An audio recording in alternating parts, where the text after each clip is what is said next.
turn on their microphones. Emily, we have a special microphone for you set up on the Thank you. phone. Yes. So hopefully everyone will be able to hear you. I will call this meeting to order. This is the Town Council special meeting on February 6, 2024 at 6:30. First order of business is the Pledge of Allegiance. We always do that on our Town Council meetings. I pledge allegiance To the flag of the United States of America and to the republic for which it stands, one nation, under God, indivisible, with liberty and justice for all. Good job. All right, so the only thing we have, Monica, roll call, I'm sorry. You're good. Councilman Larson. Here. Councilman Dickerson. Here. Mayor Green. Here. Councilman Castillo. Here. And Councilman Burchard. Here. Mr. Mayor, you have a quorum of the council with all present, with Councilman Castillo on the phone. Great, thank you, Madam Clerk. The purpose of this meeting is to discuss the, we're calling it the mayoral veto, but we're still trying to work through some of the ins and outs of this whole thing with the motion that we had at the December meeting for basically to sign Jeff Doherty up as a consultant for us with the sole purpose of getting a charter school. So a lot has happened since then, and I think what I will do is just read my email to town council and just start the conversation there. Some of this, basically, it just starts. I, Eric Green, the mayor of town of Alpine, Wyoming, hereby announcing the veto of a motion for approval to spend $10,000 from the economic development funds towards $30,000 proposal to apply, recruit a school to the town of Alpine for Doherty Strategies LLC from the December 19th town council meeting. I've made this decision based on meetings with the Alpine Public Education Committee after the vote on that motion.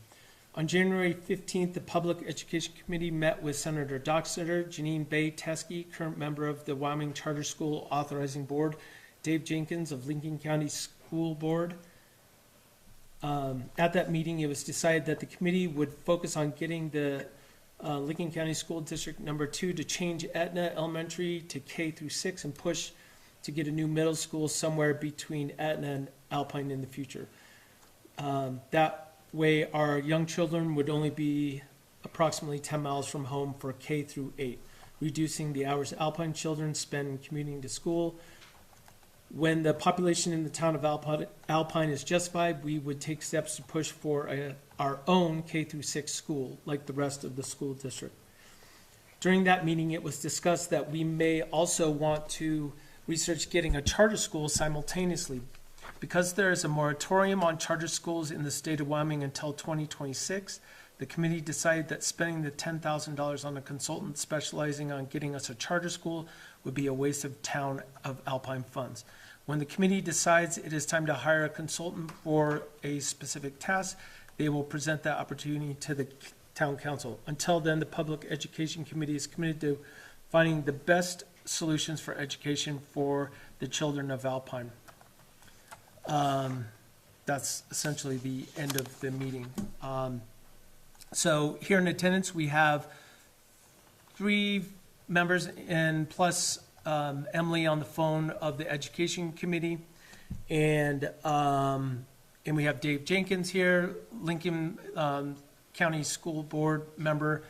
And so basically, I just wanted to open it up to discussion to town council initially. If there's any questions or concerns about the way things have happened, we may have some even new information that came through in the last 5 minutes as far as procedural stuff, but I'll open it up to discussion on town council.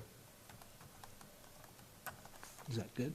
That's Sweet. That's fine. If you want me to read into the record what the procedural stuff is, I would That'd be fine. gladly do that. So this comes from Wyoming Statute 152104, it's for towns. Basically, it's on the mayoral veto. Mayor is entitled to sign or veto any ordinance passed by the governing body and to sign or veto any order, bylaw, resolution, award, or vote to enter into any contract or allowance of any claim. A veto may be overridden by a vote of 2/3 of the qualified members of the council. If the mayor neglects or refuses to sign any ordinance and fails to return it with his objections in writing at the next meeting of the governing body, it becomes law without his signature. The mayor may veto any item of any appropriation ordinance and approve the remainder thereof. The items vetoed may be passed over the veto as in other cases. The mayor does not have a vote in any matter involving the override of a veto. So let me just add this caveat. I'm a slow processor. So as I go back and read through this, we met before and talked about it.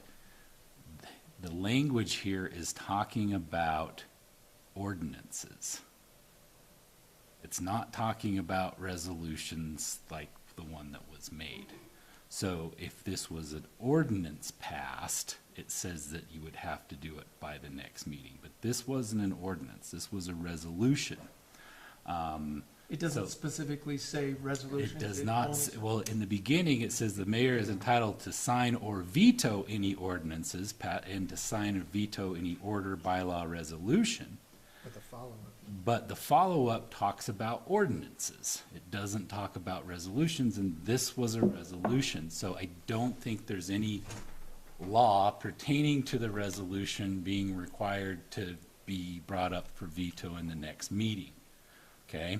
So that's why I think, all right, we're open. You can go ahead and go through the veto process. I'm sorry to bring this up right this second, but as I was reading it, it keeps saying ordinance.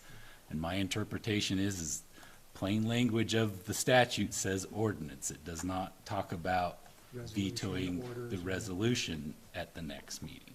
Okay, Okay?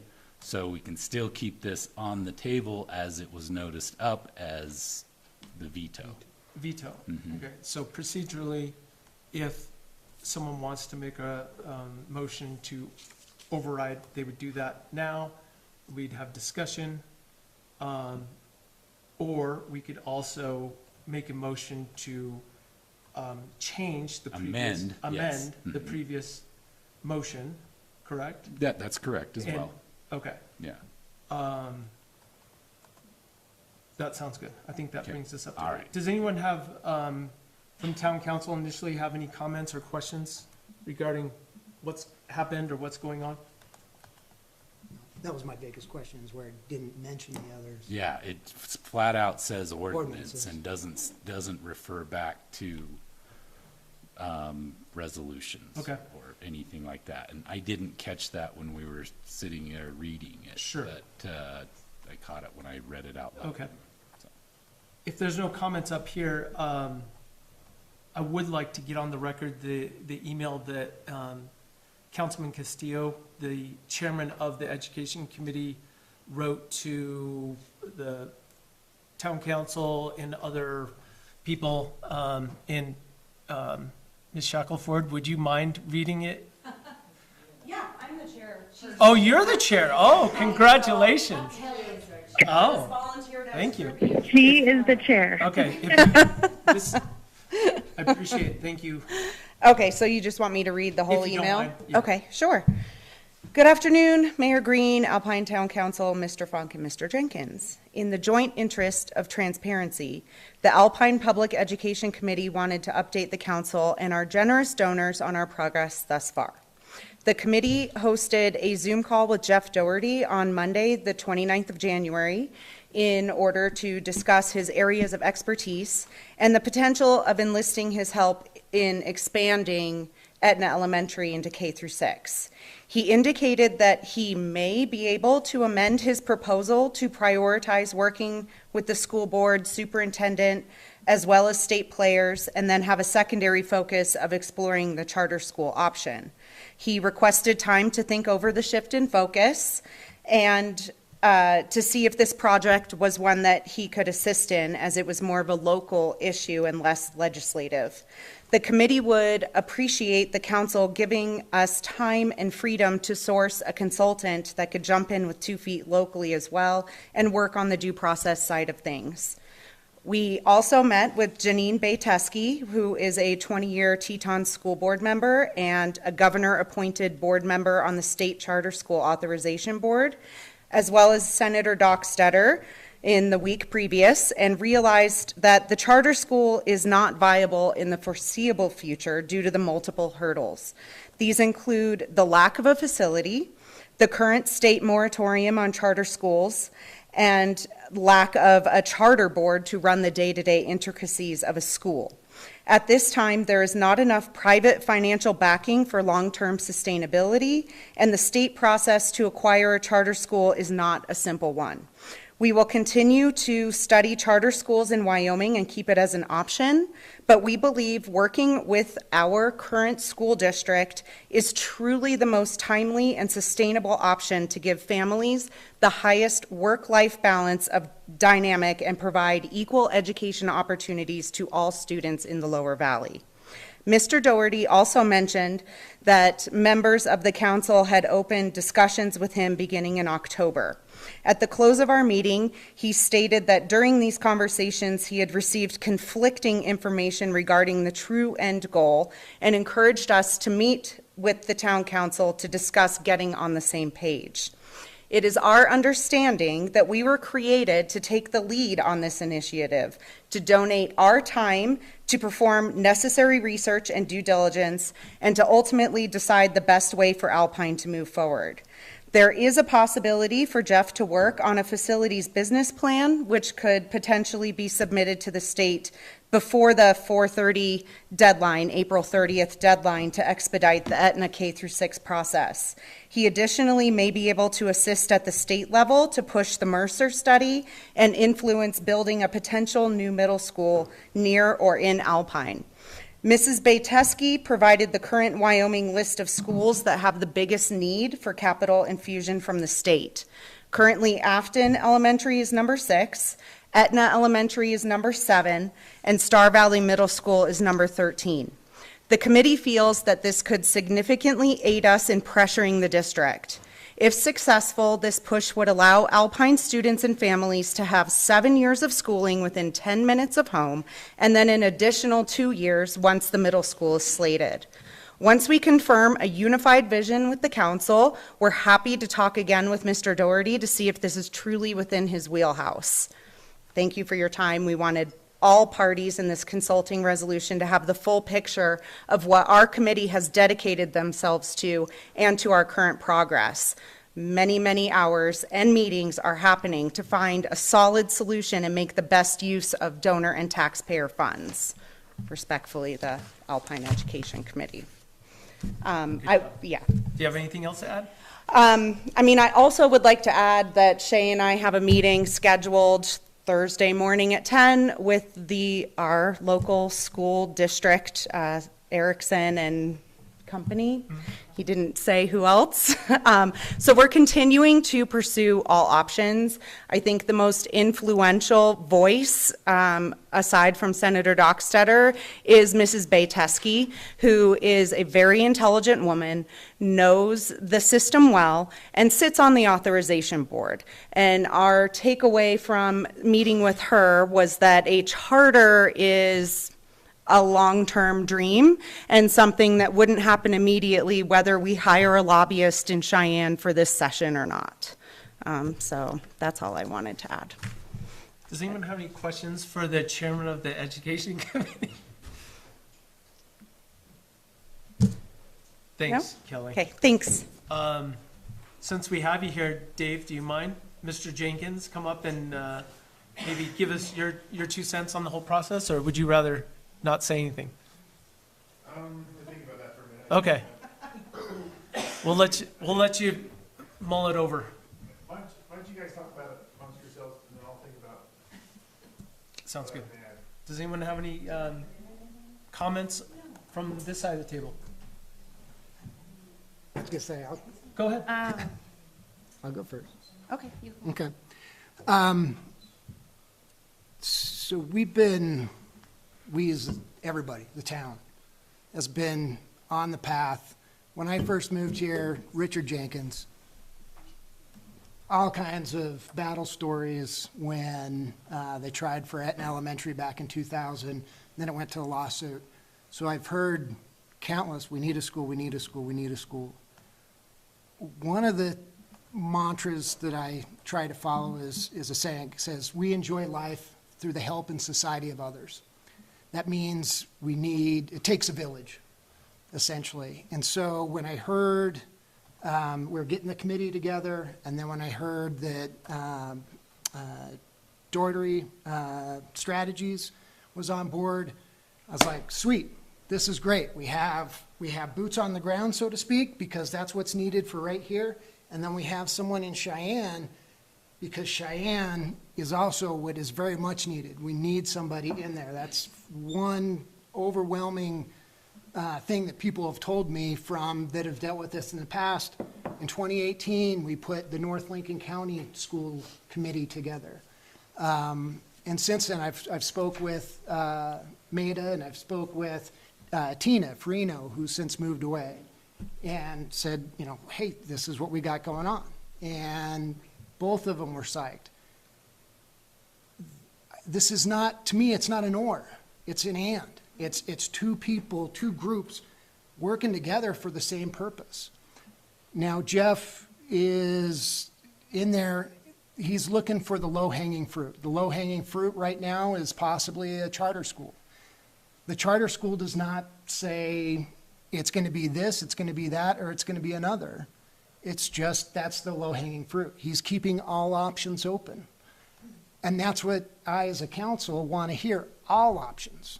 I don't want to hear one path that's biased towards one thing or one path that's biased towards another thing. I want to hear everything. Because as I talk to everybody here, people say, we need a K through 6. And then I talk to somebody else. No, we need a 6 through 9. And I talk to somebody else. No, we need a high school. That's what we need. We need to have our kids stop going to Afton. So everybody has their idea. And all hiring Jeff is getting another essentially arrow in our quiver. And it's getting a big arrow in Cheyenne. That's huge. Going on 10 years in this seat, I've been down this road. And when I heard that, I was ecstatic. I was like, this will actually get some change. His resume will get some change. And I've never seen the stars align politically as far as Senator Dockstader, Senator Ogden Driscoll, and the people that are on board and backing it. And as far as the cost of $10,000, that's pennies. One, it's split, so it's 33%, 33%, but it's split between other community members that really want this and that need this. And as I've talked to people, I'm like, this is a great thing. I don't have kids. I don't have kids that are even here, and I'm excited about this because I see this as a true pathway. Now, a public school, we're looking at minimum 6 years, more than likely 7 to 8 years. Our demographics, if you look at our demographics, Alpine is not bringing kids in. We're bringing people that are 50 plus with maybe one kid still in high school. And right now, the prices reflect that. A young couple starting out is not more than likely buying a $600,000 to $700,000 to $800,000 home that's happening here in Alpine. So we have to think out of the box here, and we have to look at not only our kids today, but our kids 15 years from today. So Etna Elementary, 2001's when it kind of got going. We're over 20 years now. And we got to strike, in my opinion, on the inertia to get this going. The inertia just doesn't happen. It hasn't happened in 20 years. And And I want you guys to be there. I want you guys to be like, yes, this is what we want, this is what we demand, this is what we are here for. And I also want Jeff to be doing the same thing. And the thing with Jeff, and this is not to take away from the volunteer group, that's what you also need, is someone, a hired gun, that actually devotes all his time, that doesn't have another job, a family, school sports, something else that distracts it, because you need that person. And I hope that, man, do it, jump on it, great, I want to see it happen. That's all I have. Okay, so let me just tell you, I highly recommend that you sit in on future meetings that they have with, Dave Jenkins and Dr. Setter and those guys. In those meetings, it became apparent that, for one, there's a moratorium till 2026. And then also, there's a whole application process. So Chugwater just got a charter. They have the only new charter from what I understand. They also had an old school. So they had a facility for it to go into. So what the charter board is going to do is they're going to receive all these applications. And the application for XYZ, some school in another part of the state is going to say, we have an old school that's not being used. We want to put a charter school in there. Alpine's going to bring forward an application that says, we don't have any facility and you need to build it for us in at the cost of whatever, $25 to $50 million. Pick a number. I don't know what it is, but it's a big number. And so that's going to, they're going to have to, that's where legislature will get involved and appropriate money to pay for Alpine School if it ever passes that, gets through the committee. So those are some of the things that, and I'm speaking for the committee, but I think we all, during those meetings, kind of were enlightened to the fact that I don't really think, maybe there is some inertia that can happen in Cheyenne, but I don't know where that's going to go. And so I think what the school board, what our committee is tasked with doing is, for one, also something else you said, making sure we have a pure, everyone's on the same page as far as what we need, because yes, we don't know exactly what school we want, but that is what they're tasked with doing. They're going to be asking the public, they're going to get feedback, they're going to, this process might, hopefully it doesn't take years, but we might have something come sooner rather than later. So yes, I agree. Momentum, let's see, how we can keep it going. Maybe there's something that Mr. Doherty can help us with. Maybe there's other things that, other people that can help us with our short-term goal of getting K through 6 in Etna. So I appreciate you saying that. But, There's the follow-up. There's another saying. There's two things you don't want city made: sausage and law. As the lawyer giggles, he's heard it. Where Doherty is going is he's at the table where law is being made, decisions are being made, funding's being allocated, and he's at there writing that law. That's what he's doing, and that's what we're paying him for. And it does suck that, we are out of time. It's all of a sudden, oh crap, it's a hurry time frame. It's not let's think about it, because the legislative session starts next week. And if it doesn't happen at the legislative session, that's 2 more years. And who knows what our climate will be like in 2 more years. We know what it was 2 years ago. In 2018, when we put North Lincoln County School Committee together, we had a different climate then. I'm just all in favor of everybody just jump on board and pushing everything that we can do, and do it together. He'll handle Cheyenne, you guys handle here, and we present all options. That's all we're looking for, is options. Can I say something? okay, hold on one second. So are you finished? Okay. Go ahead, and then I'll get to you guys. Thank you. I sincerely want to thank the appointed members of the Education Committee for donating their time to this very important town issue. A school in Alpine is something the town residents have wanted to see happen for a very long time, and now we have a real chance of making it a reality. With the committee and the council working together as a team, we can attain this goal. We have momentum now, and presenting a united front preserves that momentum. In my time on town council, this is one of the most important issues to come before us.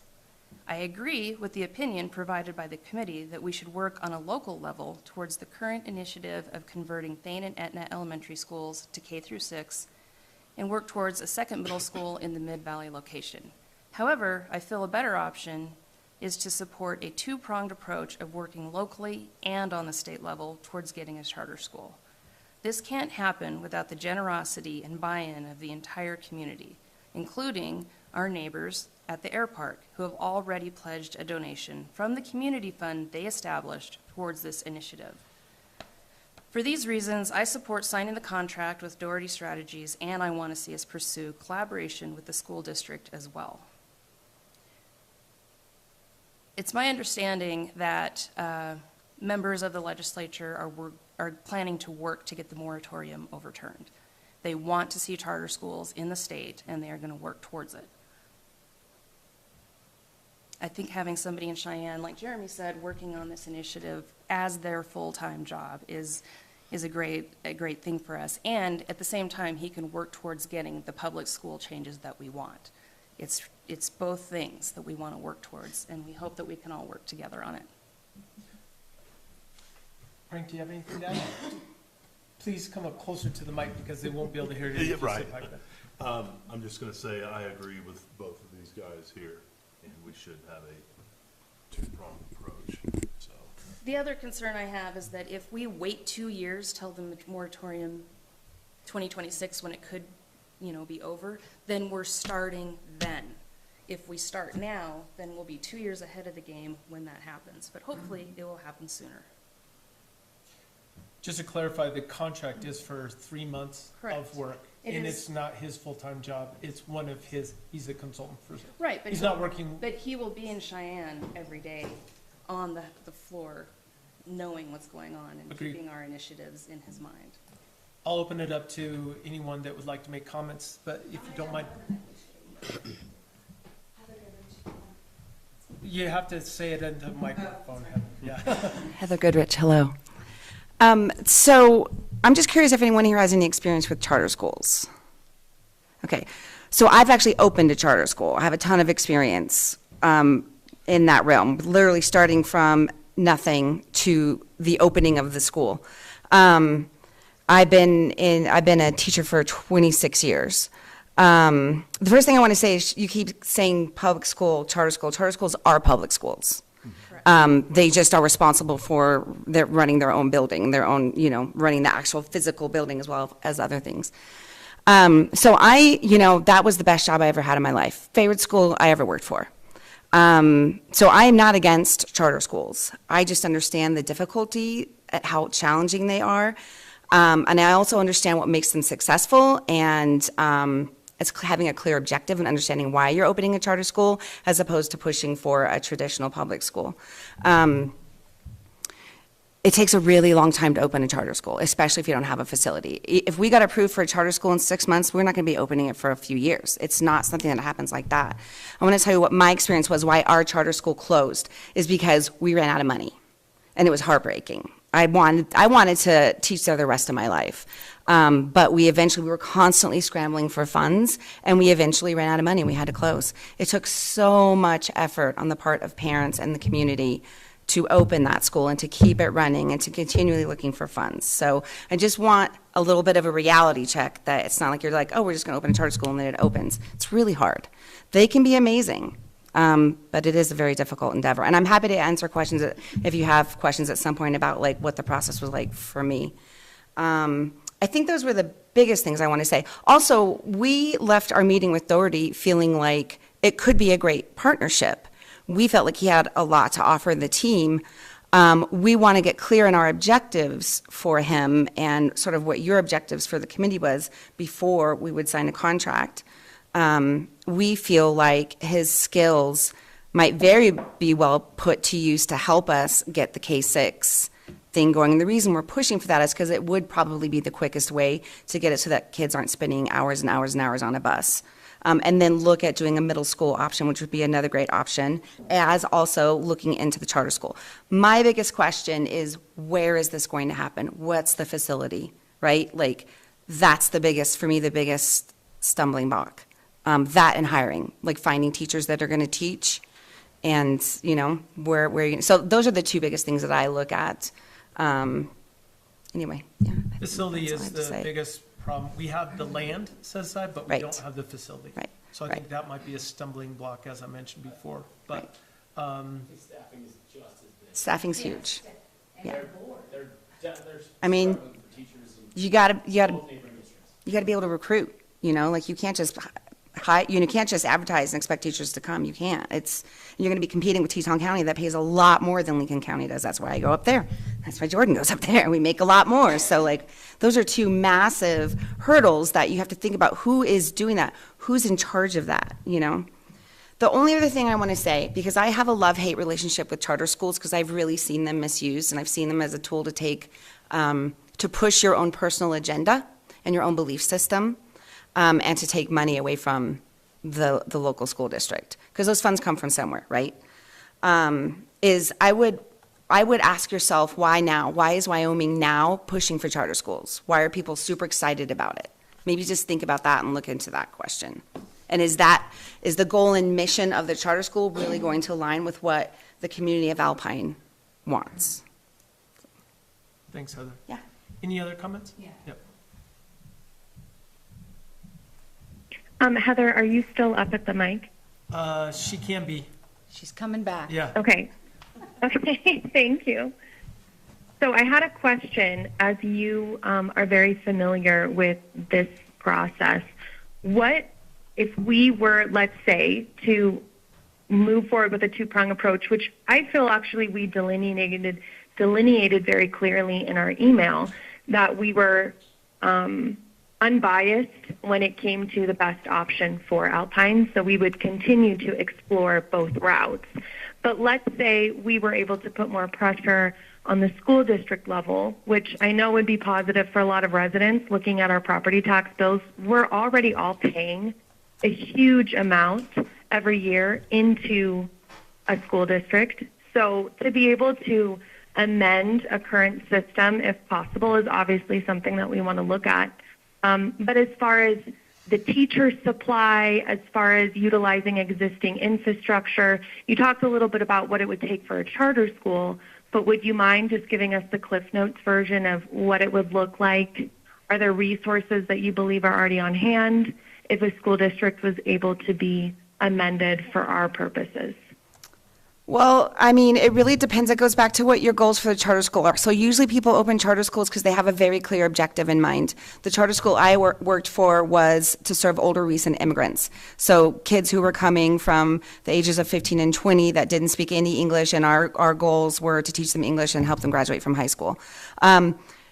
Most charter schools that are established have an ulterior motive that typically is more about beliefs. To open a charter school in a community that already has an established school district that doesn't have, like, if our goal is just to open a charter school to serve everybody, that's the job of the regular school district, right? So why are we opening? What is our goal? How is it any different? Charter schools, by their nature, they can establish how they're different, how they are an alternative. So we would look into establishing like a science magnet school or something like that. I think what we want to ensure is that it aligns with what our goals and missions of, the committee, as we see it, as we establish, is to provide an equitable, yes, I'm going to use that word, equitable education for all students in Alpine, which equitable means everyone gets what they need in order to learn, right? That's what equity, the definition of equity is. If I have dyslexia, I'm going to be taught to learn to read with a program to address dyslexia, right? Which is different than teaching someone to read who doesn't have dyslexia. If I'm learning English as a second language, which we have kids in our community who are, I'm going to get English language development. To have all of those pieces in place for a charter school is incredibly expensive. So by their nature, they tend to not offer, even though by law they're supposed to, they tend to not offer all the services you need. Kids with special education, those kinds of things. It's really hard to offer a charter school that offers everything the regular school does, because you have to have specialists for each of those positions, right? So that's why a charter school is so difficult, and that's why, like, are there resources out there? You like the charter school that we started, we didn't start it from the ground up all on our own. We tapped into a charter school that was in Denver that was already established, and they helped us get started. But there was a mission for it, you know, an objective, a goal, a clear understanding of how the charter school was different from the regular school. So that would be the piece that I struggle understanding, besides the facilities. And, you know, if we found a resource, found a charter school like the one that's in Utah, that I'm sure they come in and they, you know, help you do the hiring and those kinds of things, but how is it different than the regular school? What is the mission and objective of the school? And is it inclusive? Emily, does that answer your question?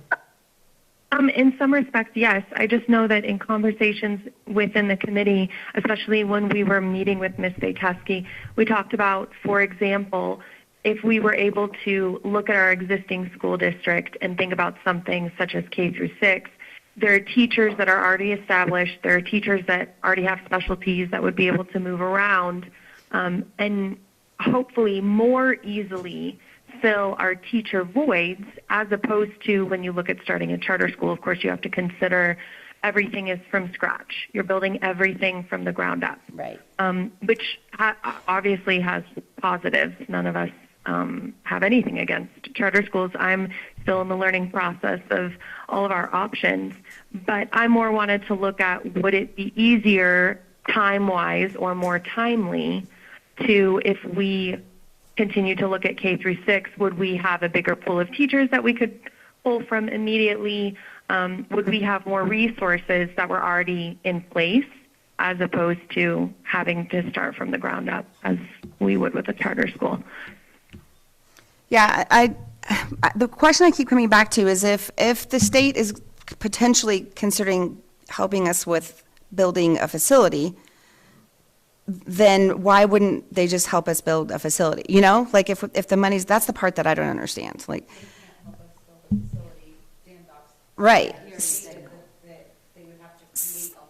Right. So this is where like my head goes round and round, is like, anyway, I don't know all the charter schools that are out there. I don't know. But if we could find a charter school, we would have to go with an organization that's already established. We just don't have the manpower, the money, the resources, right? Is there a charter school system that's out there that really can provide equitable education to an entire community, not a, you know, just a magnet, unless we wanted to look like a science magnet school or something? I mean, that would be amazing. But again, not everyone's going to get to go to that. So some kids are getting bused. Who's getting bused? The kids that need supports, right? So then you're saying, no, we're excluding this whole part of our community. You still have to go down there. But all these kids get to go to school up here, right? So. Thanks, Heather. I want to keep this is super important, so I want to keep this moving forward, but hopefully we can. I'll Go be ahead. fast. Thank you. Shay Scafidi on the committee as well. So, I mean, now that we've spent, I don't know how many hours discussing this, I think we're back to square one again. And I want to be respectful that your job is to advocate for Alpine. I got personal messages from one mother, young family, lives up in Reese. They have a 5-year-old and a 2-year-old, and she was giddy. Where's the school? When is it going to be built? After she saw all the Facebook posts. And I said, oh, well, that was a little misinformation thrown out there. But she said, oh my gosh, Etna K through 6, if her 5-year-old starts kindergarten this fall, that's 160 hours per year off the bus, 640 over 4 years. That we can accomplish within the year, I believe. We may get pushback, but I don't like taking no as an answer. So that for us is where we don't want to dilute to all of my neighbors of Alpine a quicker solution where the charter, and we did not take this lightly when we emailed you, meeting with Janine Bayteski, meeting with Doc Stetter. I mean, we went down. I'd love for someone to write a $10 million check, but we are not Park City. We are not Jackson. So we keep going back to this. There is no facility. So we take $10,000 of taxpayer money, and then it's the cart before the horse. And then I'm telling people of Alpine, oh, that's great. We spent $30,000, but we're the bottom of the barrel. I've written a grant. The Wyoming Business Council, Etna turned into a community center. You had to do a full study. part of, I think, applying for this charter is we don't bring anything to the table. I can't even get people to help on a sledding day for Parks and Rec. How are we going to get a charter board? I don't even know what that looks like. How many hours are they dedicating? We're exhausted just discussing this. So I don't want to beat a dead horse. I know where you guys stand, but I am going to say we need to focus, and I guess that's my end thing is, we need to focus on Etna K through 6 to give the families of Alpine like a quick Band-Aid, I guess at this point, I would hope it's more than a Band-Aid, where the charter school just feels like we're spinning our wheels. Yes, we can write a check to Doherty, but at the end of the day, what will he get us if they're not going to build us a facility? So that's kind of. Thanks, Shay. Dave, would you like to address, maybe you could help us understand what the process would be getting Etna K through 6 as well? Sure. First of all, guys, just thanks for your guys' service and your service and in my service, yep. But, you know, there's the number one thing is we're all the same interest. We want something for this town. And I think that's really important here that we're, you know, we all love this town and we all want what's best for this town. I think that's first of all. You know, second of all, I mean, there's a lot of information here, a lot of, you know, I mean, I totally understand where everybody's getting pulled from different things. I mean, these guys' interest, your guys' interest is looking out at heart of what's best for us. You know, I guess I've been talking to a lot of people as well. My dad was one of them. Going back in history, he's like, Dave, we need, if this is going to happen, we need it. We're going to need people at the Cheyenne level to make this happen. That's how we got our EMS, our fire department, our library, our. I mean, there's a lot. He had a lot of good points of that. And now, granted, I understand. Like you guys, the board says we're going down a dead end road. Why are we wasting money on this? And I think that you're right. One of the best paths forward is the K through 6. But I also think that we're not hurting anything to explore it, this other avenue with Jeff. And I think that, you know, I think Jeff could help gather information and also help support from a different. I mean, I just think there might be some value here that it might evolve that would help the group, help you guys, and maybe. You know, I mean, maybe we end up spending $30,000 and we're just like, man, that was a waste. But maybe we get some value out of it that helps get us to our goal as the community. So anyway, again, thank you all for your service. And I just think we should come together and hit every avenue we can. I don't think we have a lot to lose by going all directions, you know, other than some money. And other thing I know that you guys if you guys needed a different person to help locally, I think we could probably raise some more funds also, possibly to help you guys, because I know you guys are busy as well. So that's just my thoughts. Dave, real quick, while we've got you, can you really quickly explain what the process is to get K through 6 changed to, or Etna K through 6? It's basically the school board voting on it and saying, this is what we want to do, right? It's not super simple, and as far as exactly that simple, but I mean, it starts with the school board agreeing that's what the direction they want to go, and then there's definitely some processes that have to, you know, once the school board says yes, that's what we want to do, then it's a process still. There was this business. There was this other plan that has to happen. Facilities plan, that sounds like that's high priority. Yeah. But I think it's definitely, I mean, I encourage the group to keep going. It's awesome. And it's something that you know, I did bring to the board, over a year ago. And it's still, I think it's still in the process, and I think this is good, so. Yeah. Thanks, Dave. Yeah. I guess one last question I would have for the school committee, education committee. Do you feel like after your discussions with Mr. Doherty that he can kind of bifurcate his focus and do partial? He said that. Jordan, Do you mind going? Thanks. Jordan Curtin Mason. The conclusion with talking with Doherty was we proposed to him and said, is there a way that you can split this into exploring what this looks like as far as the charter route, but putting that second prong, as you have all mentioned, on deliverables that would help us meet the much more realistic, tangible goals that align with our board. His response was he could do that, he is open to it, but wanted all of us to be on the same page because he, without mentioning names, inferred that there was some loud voices behind the scenes that were pushing very hard exclusively for charter and had no desires to explore the local route. So he was very open to that, and we talked about his skill set in looking at some of the studies that have to happen, including the Mercer studies, helping, putting out that facilities plan, working with us and our local district to actually create that stuff because, like I said, we've been spending countless hours trying to do this stuff, and a lot of, there are certain things that are definitely out of our scope of ability. And so that was something he was open to. And I would just ask, if you were going to go through as a town to use Doherty in his current standing, or his current role in exclusively looking at charter, can you commit to, in the future, spending $10,000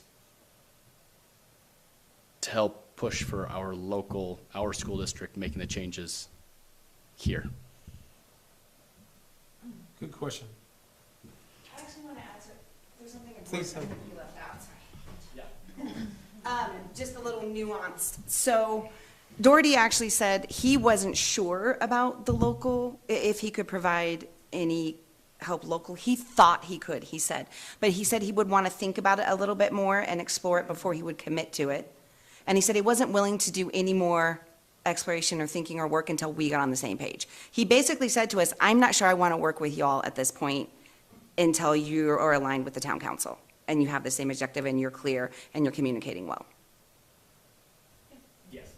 So I'd like to also caution, if we proceed with this from a financial standpoint, the donor supported the original contract. I don't know if the donor will support a different contract.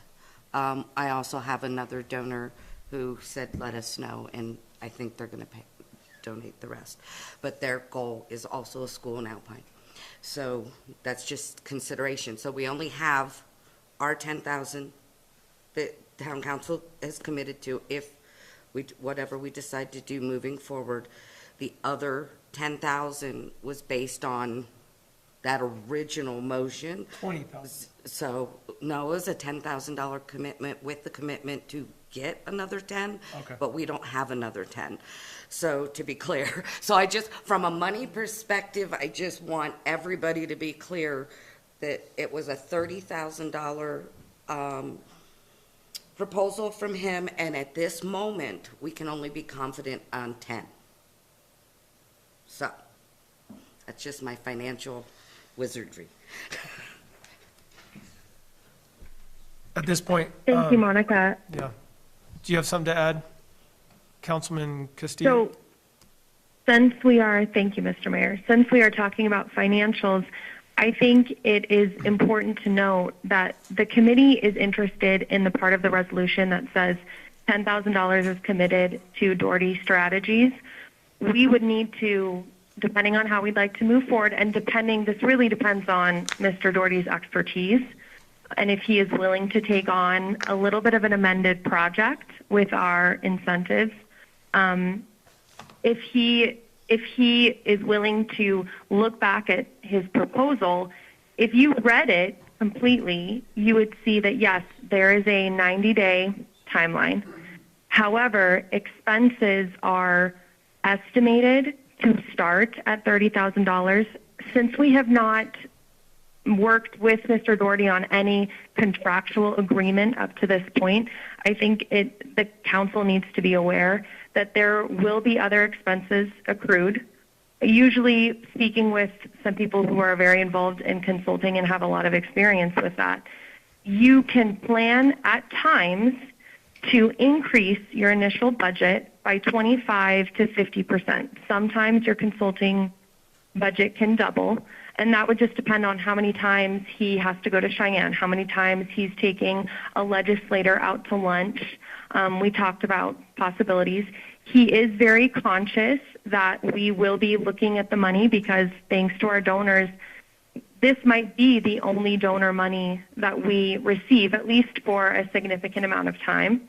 So to speak for the committee, what we discussed is just asking for more flexibility so that we could take the time, see if Mr. Doherty was interested in moving forward with a little bit of a different path, absolutely keeping the momentum for the possibility of a charter school, but also making sure that we found a contractual agreement that the committee was comfortable with. Because I think we tend to hear $10,000 and $30,000, and we think that that gets us the entire package with a bow, when in reality these expenses could accrue very quickly. And we also want to make sure that if let's say that Mr. Doherty is willing to work with the council and the committee, he is able to put X amount of time into advocating for Alpine's behalf for a charter school at the legislator level. Let's say he only uses $5,000. The committee would also like the flexibility to then take the remaining taxpayer and donor money, whichever that first $10,000 is set aside, like from the Economic Development Fund, that is taxpayer money. We would like to be able to utilize that in a different aspect. So if there was a consultant who was more local, or even, honestly, if Mr. Doherty felt like he needed some support and he suggested a partner, we could then go ahead and allot the funds in that direction. So I think really what it comes down to is just the wording of the resolution. The committee would like more flexibility. We certainly want to keep momentum in both directions. I think we're completely on the same page with the council in that we just want the best interests for Alpine. But we also want to make sure that we're utilizing those generous donations and funds correctly. So taking out the wording of only, $10,000 is going to be used to sign a contract, of which we don't have at this point. I think that our original contract's basically moot if we want to take advantage of different directions, and also be able to utilize that funding in multiple ways. So we just don't want to be pigeonholed into setting aside all of this money to one consultant, and then not even having a chance to look at, is this even a viable contractual agreement from a financial side? So just to add a little clarity, nobody is against a school in Alpine. That I think everybody would want that. We just want to make sure that we're doing our due diligence and that we're utilizing all of our resources in the best way. Thanks, Councilman Castillo. Mr. Mayor? To add clarity, so as I understand it, it would be the town committing $10,000, the community fund committing $10,000, and then raising the third $10,000. And if they can't find a fundraiser, Dave would pay half and Mr. Funk would pay half. And we've had some other people interested in participating. Yeah. And I then think we still haven't, I think we still haven't clarified the added expenses and who's that's what paying I'm for that. getting Okay. to. Yes. Cut me off. Far as the other expenses go, the council has to approve any expenses over $100. The agreement said that. Yes. So right now it's $100. But who would pay for it? Well, that's what we'd have to work out, but it's still $100. So right now, I would say as a council and everything that I'd be willing to approve is that $10,000. Mhm. And I've had conversations with Mr. Funk that he and he has other donors that are willing to see this through.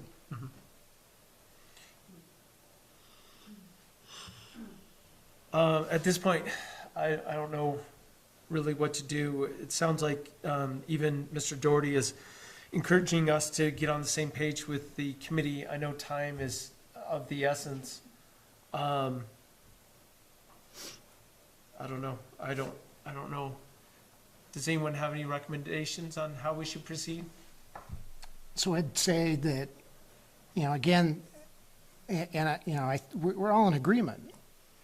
The difference I just see is you have an or agreement, and we keep talking about the charter school. That's not a foregone conclusion. You've said it. He's looking at basically all possible options. It just so happens that from what he's saying, the best possible option is that charter school, but he's going to come back with all possible options. And That's not what the contract says. He's going to. no, actually, It's solely charter. no, it is not. It says at the end that he would take directives. It's a very vague sentence thrown in the end of his contract that he would take other directives as needed or whatever. Okay, from number 2B, review relevant statute and administrative rules or methodologies concerning charter and public schools.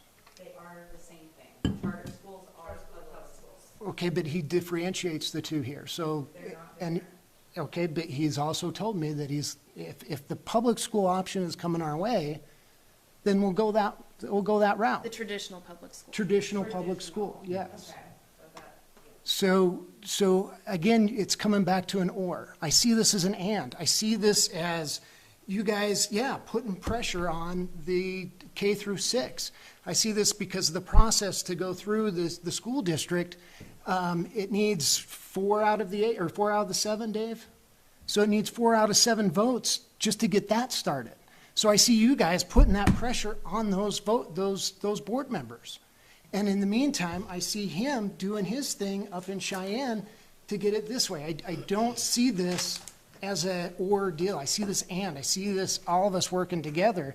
Because at the same time, I had a conversation with a mother today that went, no, we don't need a K through 6 school here. Tina told me we don't need a K through 6 school here. Everybody has their opinions, and all of those opinions are very valid.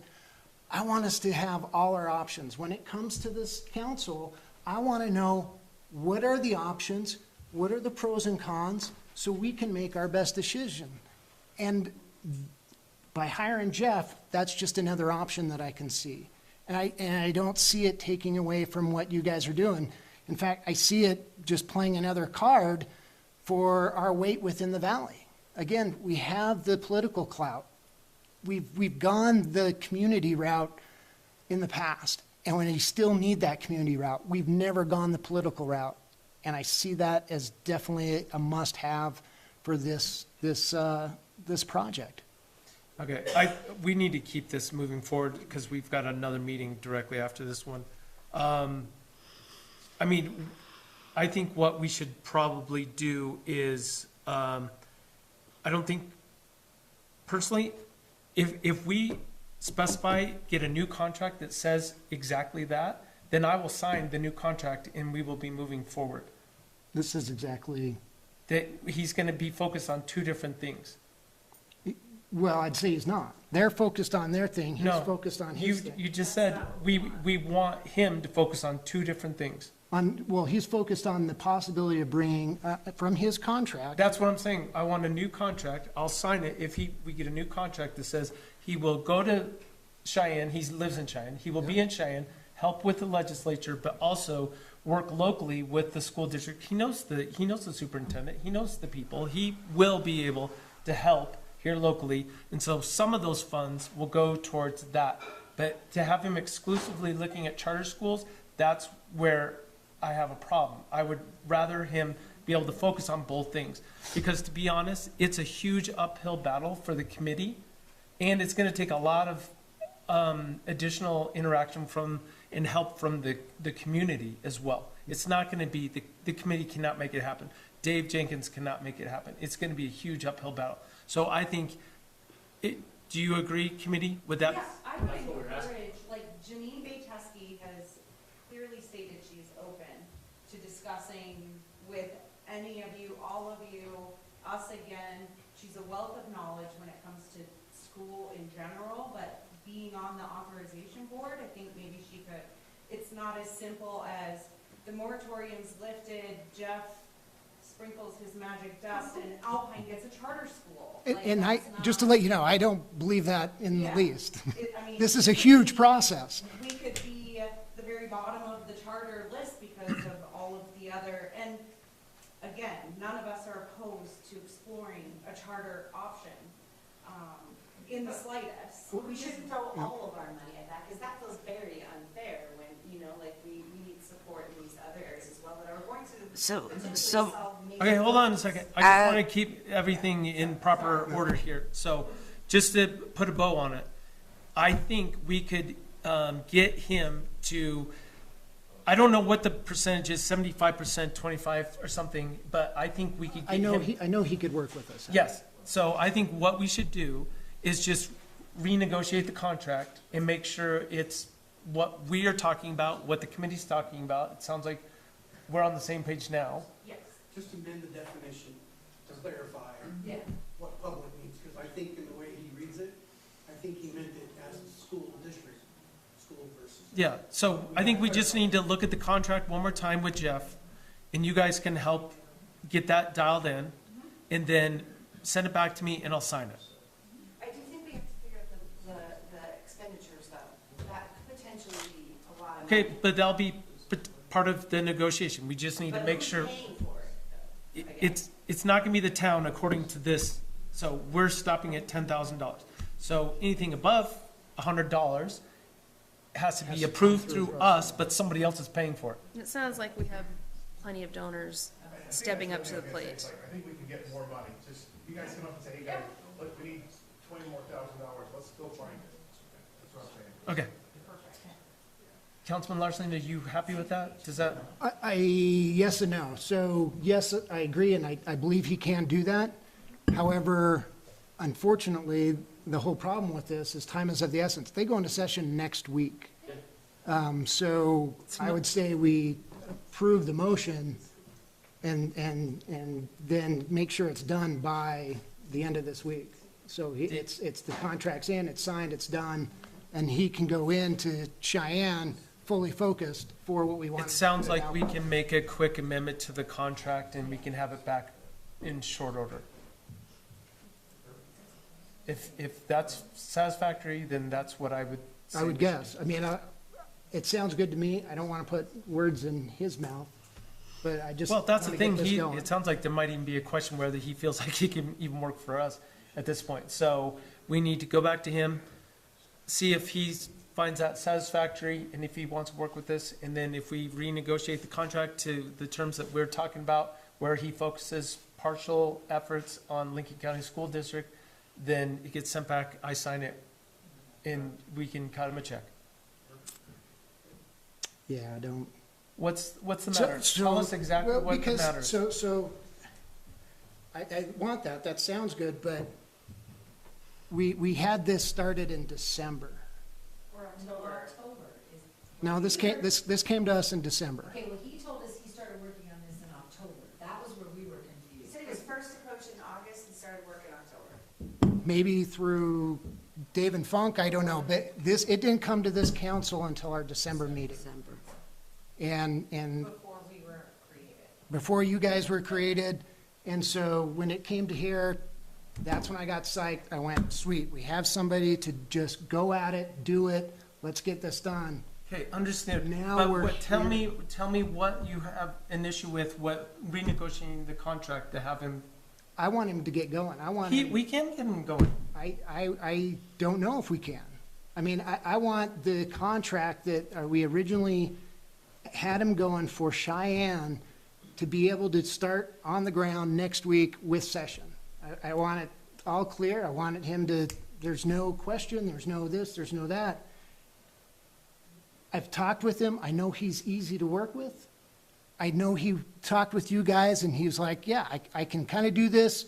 He couldn't really split the thing between himself because he had session, he has other clients, but he has a subcontractor that can kind of go that way too.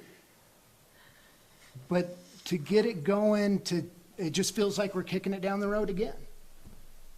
I mean, I get it, we're almost there, but we're also kicking it down. It's not gonna take long to ask him, I'll call him tomorrow, or these committee members will call him tomorrow, and just ask him to change the contract so it has this dual focus, and then he'll update the contract, send it back, and I'll sign it. So. What time, I guess I don't understand why you think that's gonna take a bunch more time. Because, again, we got this in December, and it's now February 6th. And it starts next. And we have had meeting after meeting after meeting. I think there's this sense that we can sometimes forget how much a committee can put in time-wise away from our families to make this expedited timeline happen. All of us have dropped everything so that we can prioritize this. And we're not feeling that same clinch the more that we research, especially from Senator Dockstader and Mrs. Bayteski, that there's this sudden rush that needs to happen, that suddenly we need to have things signed by next week, especially if we have a consultant who may not be able to pivot completely, and we still have a lot of question marks when it comes to expenditures. So, again, I guess I'm not understanding the rush. Of course, all of us want an expedited timeline, but that should not come at the cost of due diligence. We shouldn't be uncomfortable as a committee with our knowledge base moving forward. If it was straightforward and everything was easy and we had all of our questions answered, then yes, that's great. Let's move forward. But Alpine has waited over 25 years for a school. It finally has a committee. We all have children. Yes, we all have, we're being pulled in different directions, but the passion and the knowledge base and the experience that I've seen from this committee and their motivation is incredible. We're also at a totally different place with our school district and the pressures on the state level that we've ever been. Alpine's never had the numbers of school-age children as we do now. So I'm not feeling personally, as one member on the committee, and the committee can share what their thoughts on that is, but I don't think anything will hold us back if we simply take a little time to make sure that the contract is exactly what we are all comfortable moving forward with, and that we are doing the best for our taxpayers and utilizing their funds correctly. So I don't think there should be so much hesitation when it comes to going back and amending a contract. And I also think as a council, we have to realize you can say things like, I'll call him tomorrow, we'll get it out. He has full-time commitments. It's going to take him some time to get back with an amended contract if he does want to move forward. And I would also like to have some grace with our committee and allow them time to look over and to meet.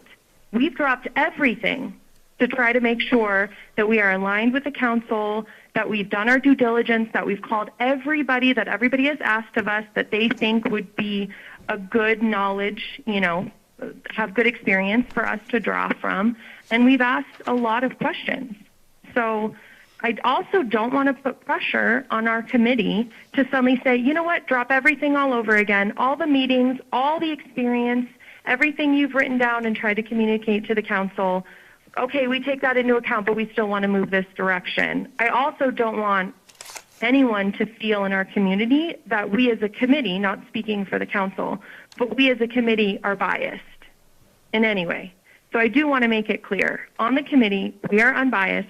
We do want to explore every option, and I'm not understanding why it has to be this expedited. It has to be this expedited because they go into session next week. Yeah, it's also 45 days. So. But it's not necessarily 45 days. You first go through committees, and that's where he will be doing most of his work behind the scenes during the first week. And it's, say we have time. Again, we haven't, 2020, 2018. We keep, we'll give it time. I'm comfortable with how the contract is now. I'm comfortable with Dave's involvement. I'm comfortable with Steve's involvement. And I'm comfortable with the committee going at it, what you guys are doing. And I'm comfortable with the follow-up that I know will happen with this.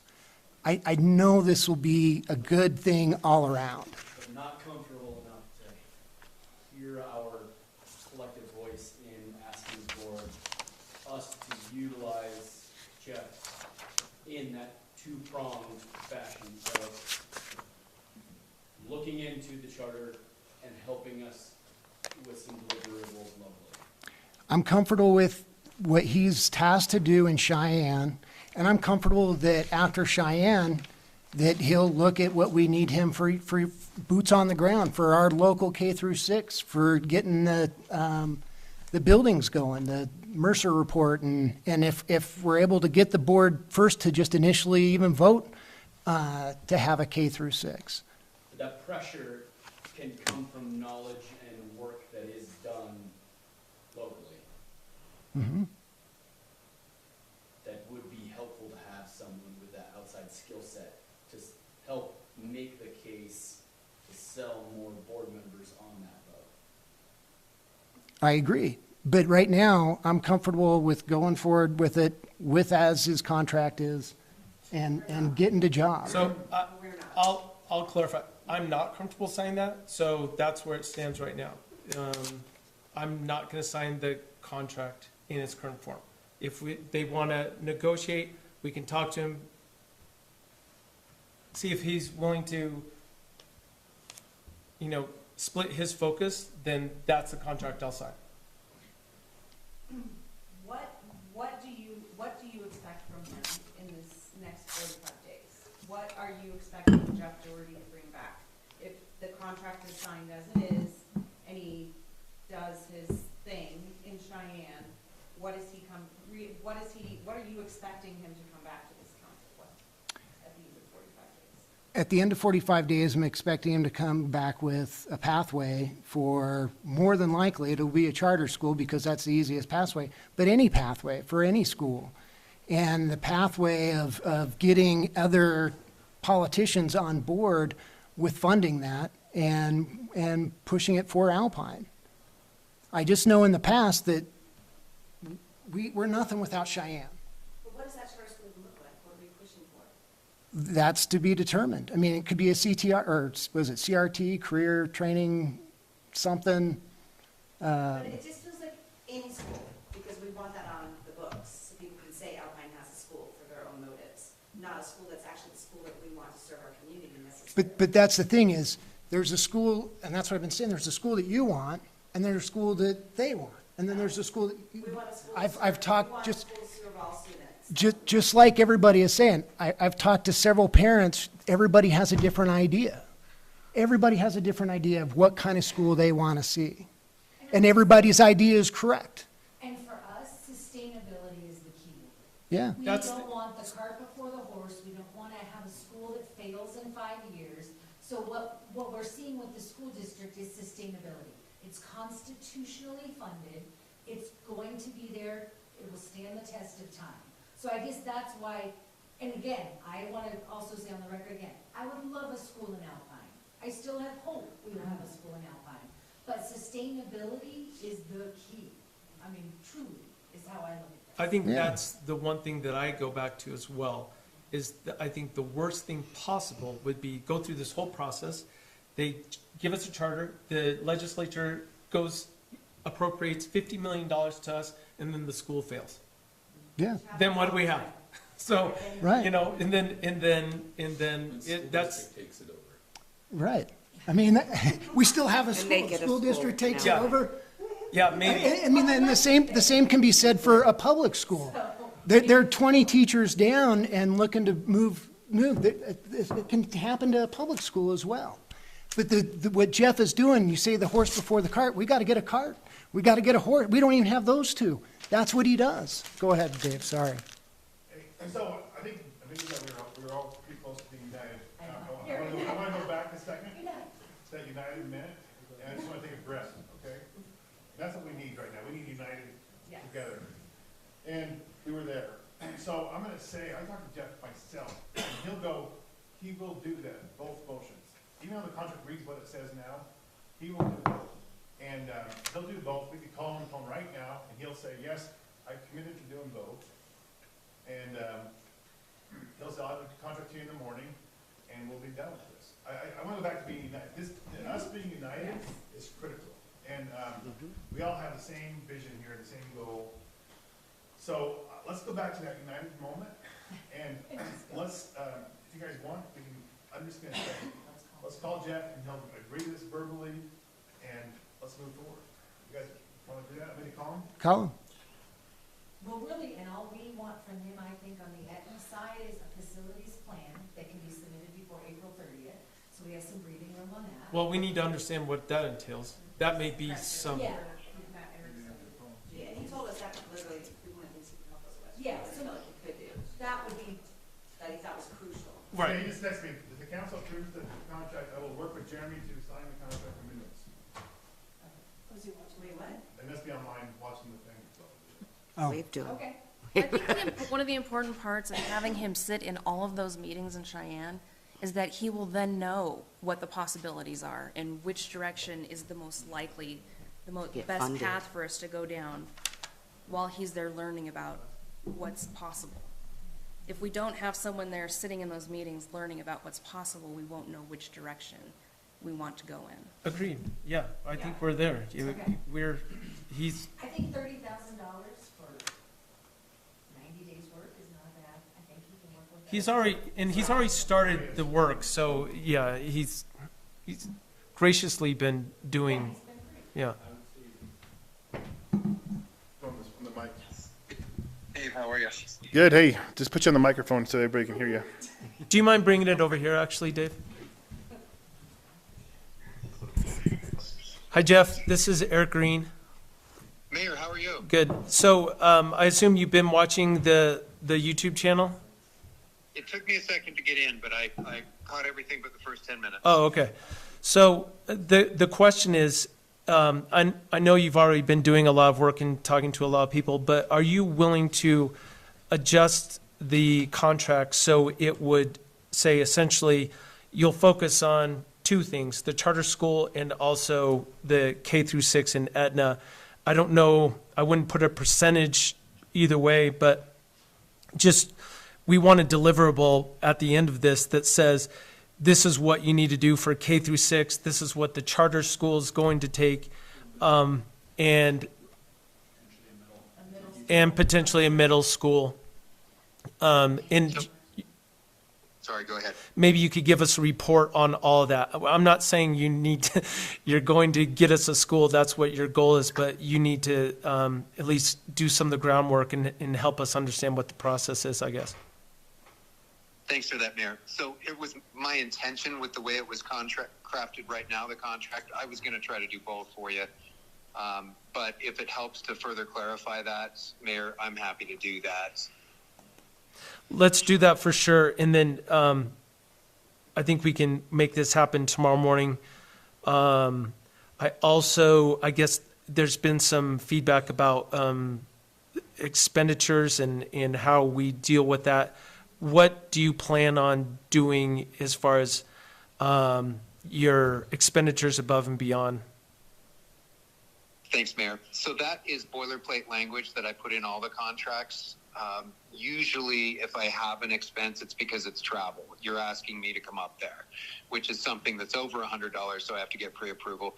Mayor, if you want me to other than maybe miscellaneous copying and, de minimis expenses like that, if you want me to check in with you before I create expenses beyond that, we can come up with another number. But I will tell you that I treat your money just like my money. And so I'm not going to overrun the contract. There will be no surprises. Okay, and that sounds great. And I want you to deal directly with the education committee. So I'll sign the contract, but then you can deal directly with them and any questions you have, if that's fine with you. Sure. Okay. I think it's important to keep the council in the loop, though, too, Mayor, if that's amenable to you. Oh, for sure. Yeah, we'll be in the loop, but I just, I've got a lot of plates in the air right now, so I enjoy talking to you, but just one less plate in the air would be good for me. So, Councilman Larson, are you fine with that? If just, yeah. Okay. Everyone else fine with that? Okay. I really appreciate you taking the call, and thanks, Dave, for getting you on the phone. It sounds like we should be good to go, and we'll just maybe talk to you first thing in the morning. That sounds great, Mayor. Okay. Thanks to the Thank you. Thanks to the committee. Okay. Thanks, Jeff.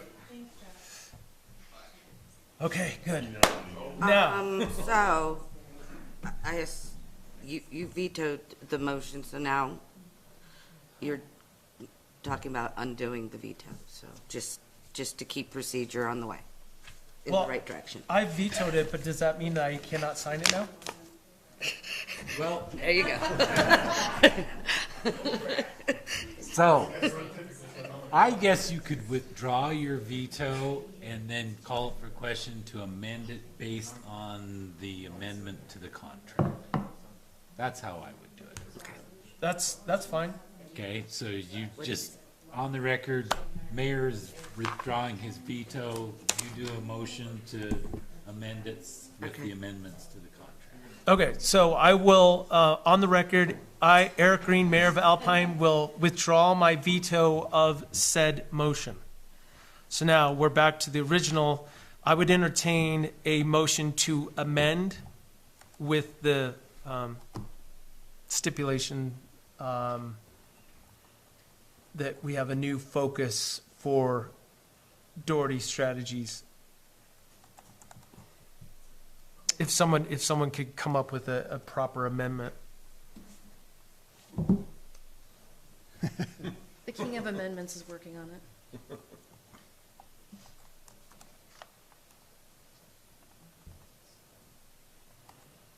Is it not good the way it is, if he simply redefines, clarifies? Yeah, I don't know if we actually have to, if he's willing to change the contract, if we have to change the motion. But Well, we should probably state with the amendments to the contract that will be made. that's, I think, I like that. Yes. Why don't you don't make go that a ahead. motion? But he's down there right now. Do you have something good? Go ahead. I was writing it all out. Motion to approve the contract with the amendments that are to be made to clarify the language. Second? Does that cover everything? I don't know that it does. I don't think so. That's pretty much See? clear as mud. See, you keep going. Clarify the language. Second way. Do you want to rescind that? Rescind my motion Yeah. Thank you. to amend. Withdraw, excuse me. Withdraw my motion to amend. Thank you, council. Make a motion to amend with Daugherty Strategies, updating the contract with a two-tiered approach on Cheyenne and the Education Committee for a K through 6 and a possible middle school in the future. Second? We have a motion, it's been seconded. I think the facilities management plan, or whatever it's called, I think that's gonna be covered in there. But I think the motion is good as stated. Any further discussion? Please no. All those in favor of said amendment, say aye. Aye. Aye.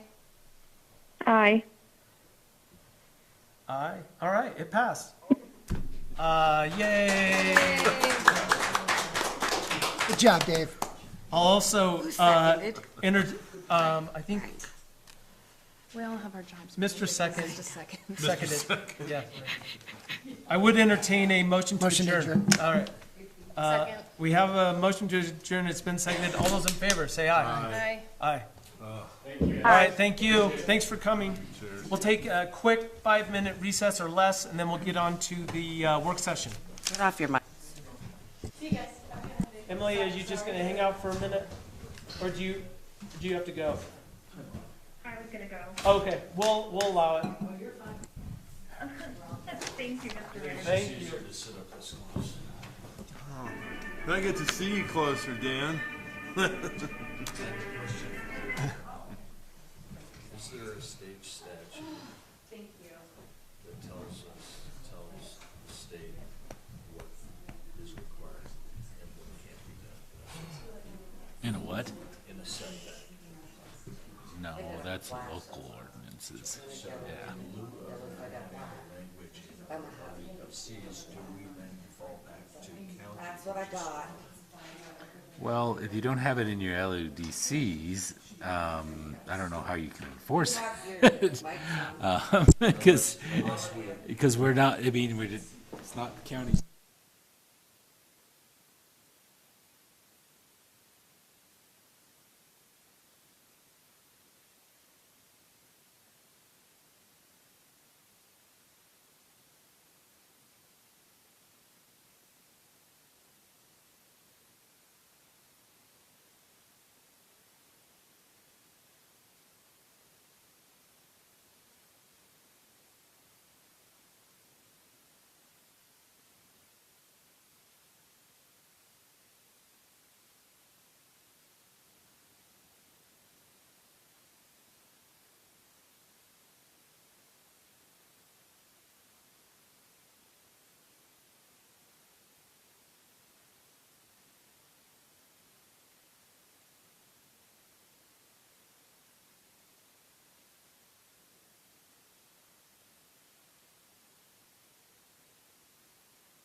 Okay, you guys can turn on your mics. I will call this meeting to order. This is Town Council Work Session, February 6, 2024 at 8 o'clock now.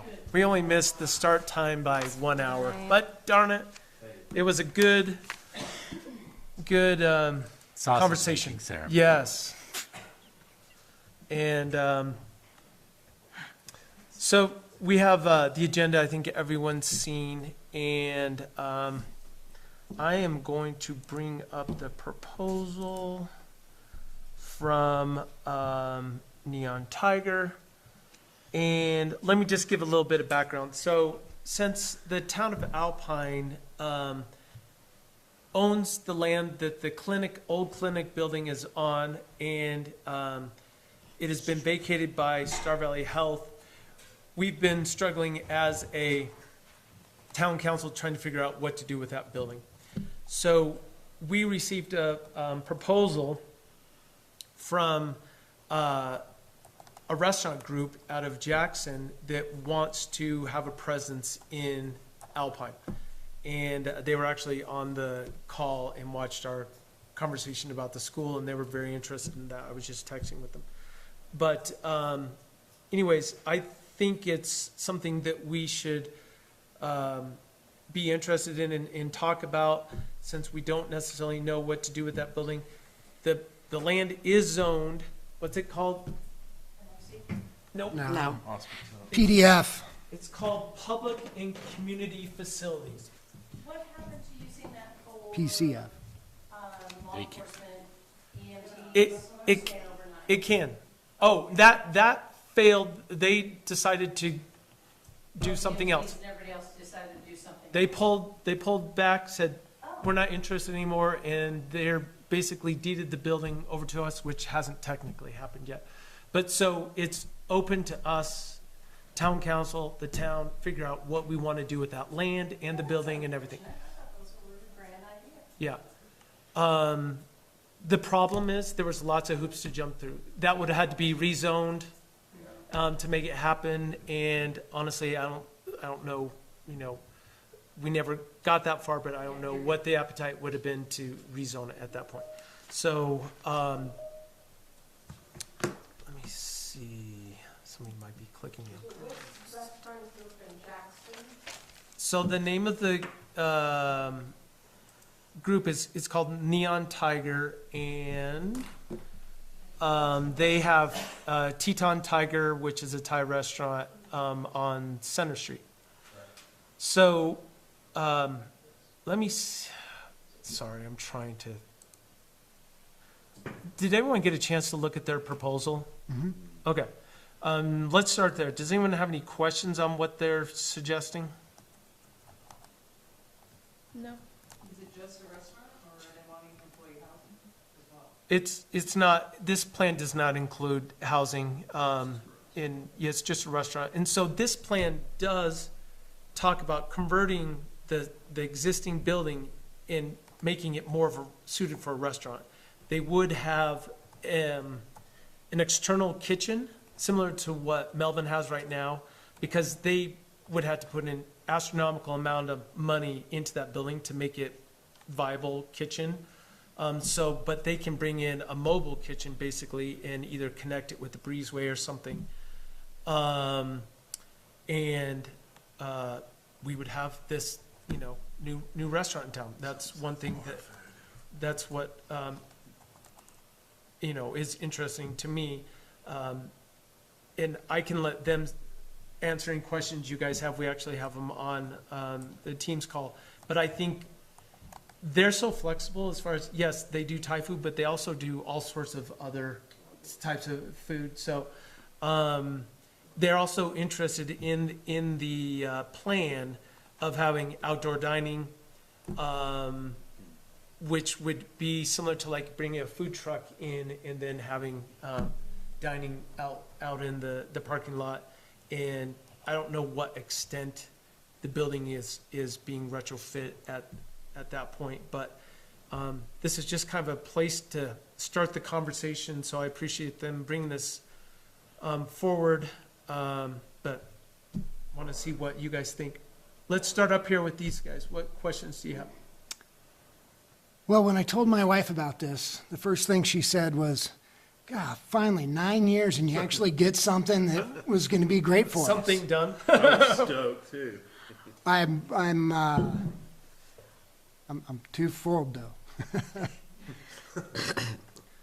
I'm also going to be a Debbie Downer. I love this restaurant. I go to it and have gone to it, and I want it here really bad.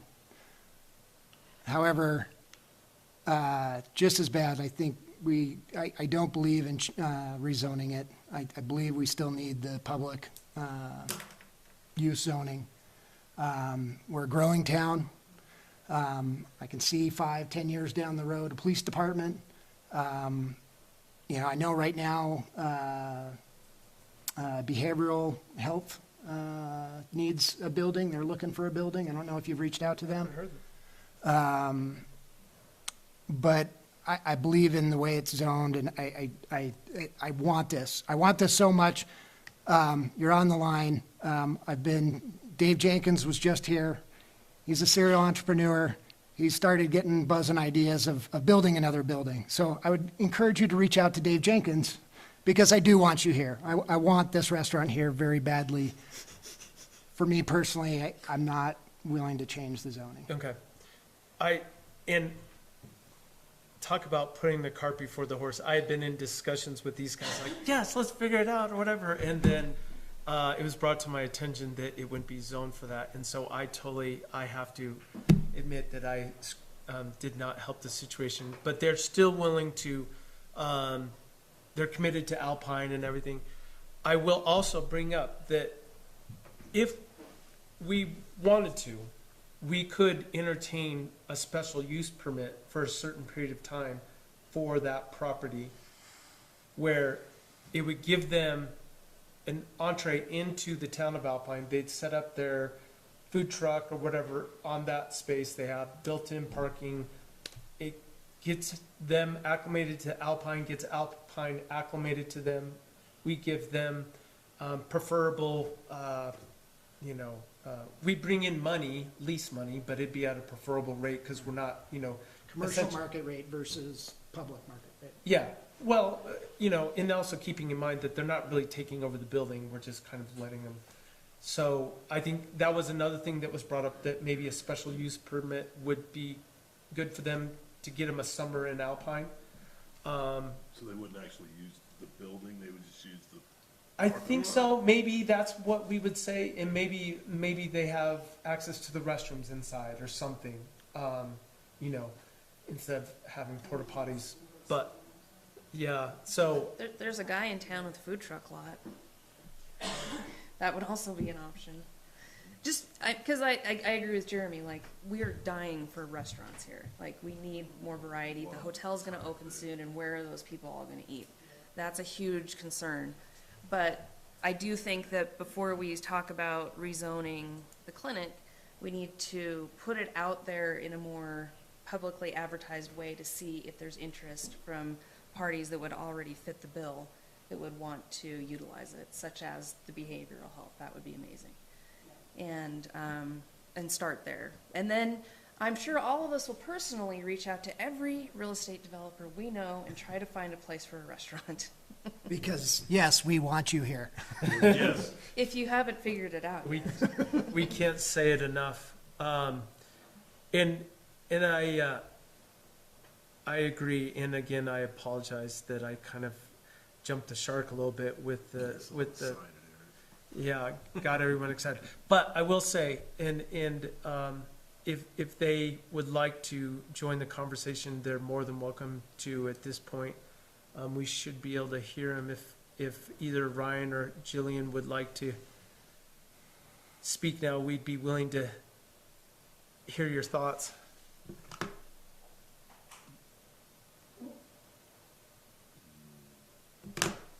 Do we have Ryan or Jillian on the line?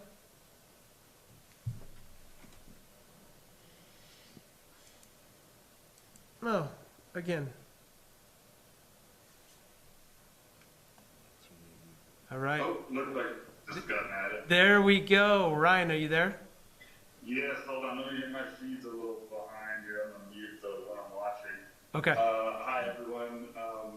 You have to bear with me because I had a snowboard accident earlier today, and I'm in a neck brace and a little foggy with the meds and everything. But you guys really got me primed up with that school discussion, so I'm ready to go here. And I appreciate all the kind words about the restaurant, and we're looking forward to it. We want to be an Alpine. We will be an Alpine. This was just an effort, to look at this building a little bit closer. Was an effort to get something happening sooner than later. With this space, I agree with you. It's a public space, and I would not want to see it tied up for a long time. I will say that I think, we could serve some immediate needs, paying for rent in that building. We could take the tax burden off of the town that, you guys are paying taxes on that building that you own, and, snow removal, upkeep, whatever it is. Our initial plan was, we found out about this building. We went under contract on some land in town.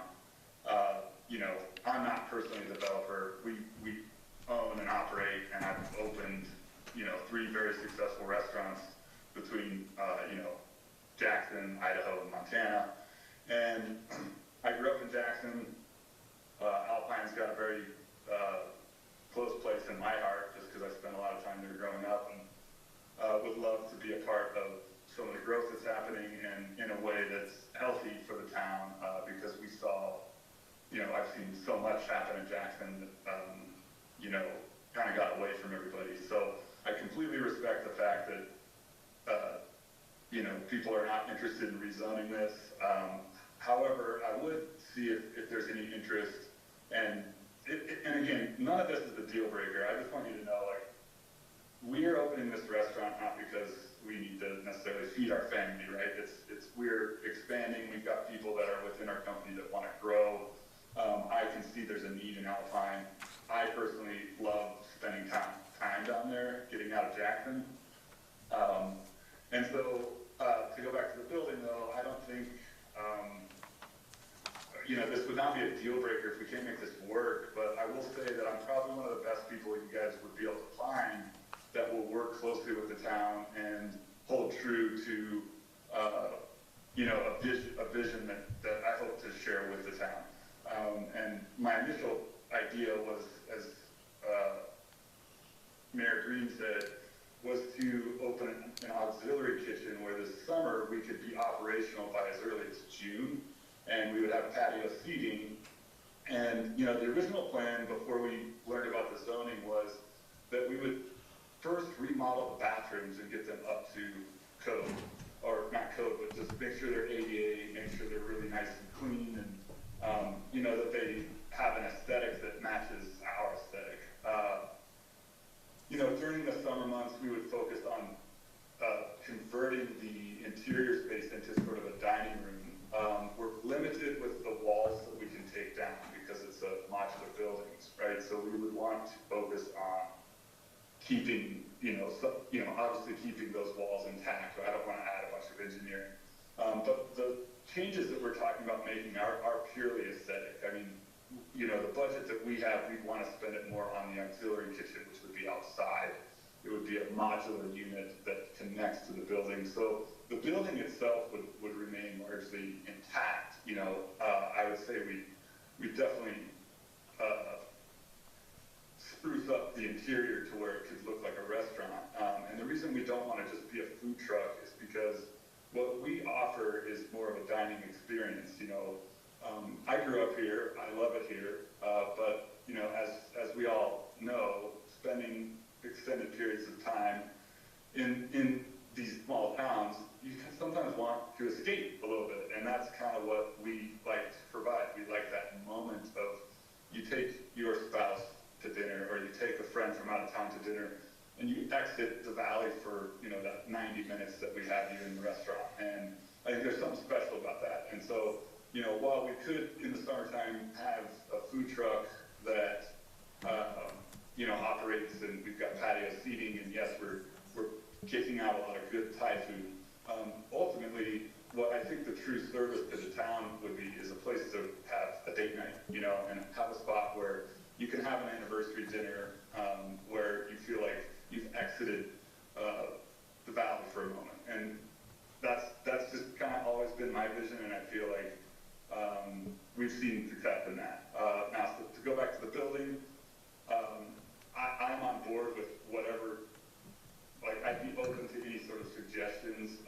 Honestly, I'd love to know any questions. I want to know what we can do to help participate in the town with all of you, and what do you want? You know, this might not be the right thing, right? And if, you know, if this doesn't work out, or if we can't find a solution on it, no worries. We're going to continue to look for opportunities.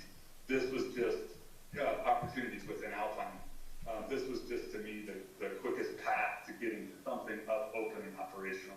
And I think that's probably all I have for, you know, on that right now. But any questions, I'd be happy to answer. Jillian's on the line as well. She's one of our partners, and she's also she's our operations manager, and generally just an awesome person who gets stuff done. She wasn't in a ski accident or snowboarding accident either, so maybe. Yeah. Yeah. She might be a little Hi, everyone. Yeah, thank you for your time, and thanks, Ryan. We're excited to be working with you all. Thank you. I mean, I getting the feeling that we're unlikely to change the zoning for sure. What does everyone think about? I don't even know if it's an option for them, but using. We need to look at this other option that you just mentioned, because I hadn't heard of that yet, and then see if we could get someone in there, because the building is already set up for that. So I think it's Yeah, good I mean, for that. I mean, I'd say definitely, as Andrea said, you know, put it out there. You know, maybe give, you know, and I don't want to mess with your guys' timeline, but, you know, maybe give it a couple of months of like, okay, if we haven't heard back, you know, this is what we're opening it for public use. If we haven't had a valid or a viable public entity come up to use this, let's look at a short-term permit, because we want you here. I think that's well established. So Ryan and Jillian, I think that may be all the feedback that we can give you right now. I think we should still be pursuing other options. Like Andrea mentioned, we do have a food truck lot in town that I've already told you about as well.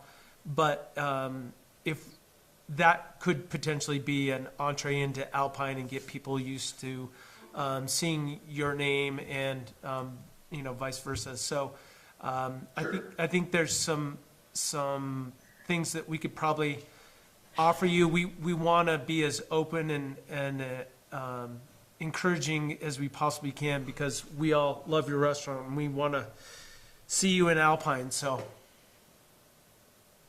that's great. Well, we appreciate it. And sorry, just to be clear, are we closing the discussion on that, or is there a possibility of doing some sort of like a short-term zoning, or is this something we should just sort of keep our finger on the pulse with these town meetings and be in touch? I mean, yeah. I think I can answer that. I think what we are going to do is try to make it a little more public, to see if we can find somebody that would be able to just go right into that building and start using it tomorrow, sort of thing. Maybe somebody in the healthcare or different provider. And then depending on how that goes, then circle back to you. Just keep the communication going forward, and, you know, see if we can't get something in that building, then we want to figure out how to rent it. And so at that point, we would come back to you if you were still open and available. But I think the best thing for you is to probably, and the best thing for Alpine is for you to keep pursuing other options. Yeah, and we will. I will just say one more thing, that like we do have a team that can mobilize quickly, and so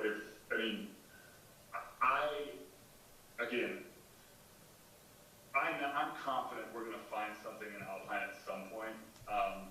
Our goal was just to get something going in a more immediate sense, just because we had an opening on our timeline. We have several other projects we are working on.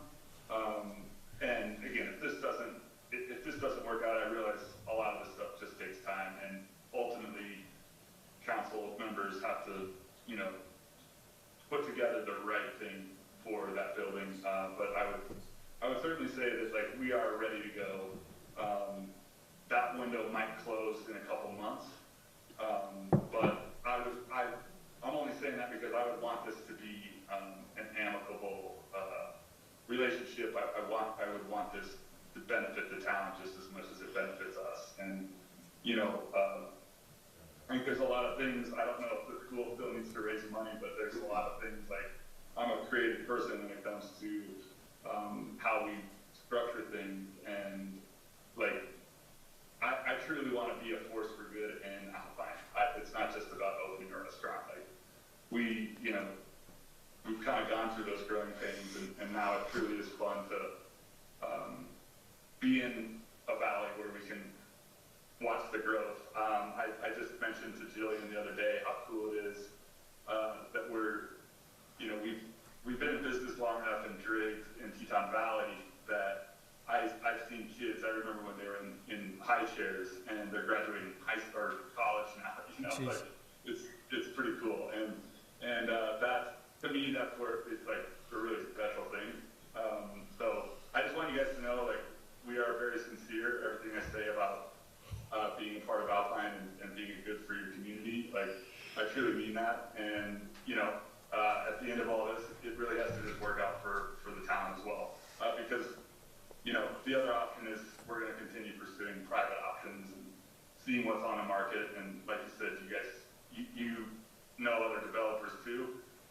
Please put them in touch with us, because that's how we've been able to do what we've done in the past. Is we've gotten linked up with really good people, visionaries that want to see their community grow in a healthy way. And so we'd love to be a part of that. And thank you for your time and getting us on the agenda tonight. I appreciate you guys all, and looking forward to whatever comes out of it. Sounds good. Thanks, Ryan and Jillian, and we'll put it out there into the ethos that you guys are looking at. We do have 6 people watching on YouTube channel right now, so we will, I'm sure they'll help us. Yeah, we're blowing it up here. But anyways, we'll move on down our agenda list, but I really appreciate you guys taking time out of your day and night and being away from your families and whatnot to sit and participate. So thank you again. Yeah, thank you all. Have a good night. Have a good night. Thanks. Okay. Thanks for that. Let's go back to. I'll put you in contact with him. Yeah. Oh, very good. See, 5 people online now, but we got Sue. Okay. All right. So next on the list, Monica, is 299 ordinance. This is the business license.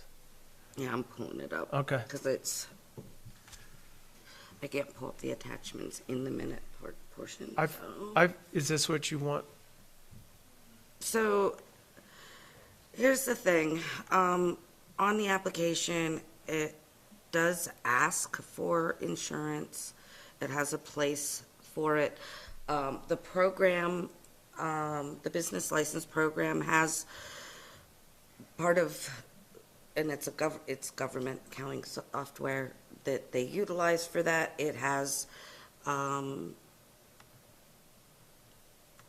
information for insurance, but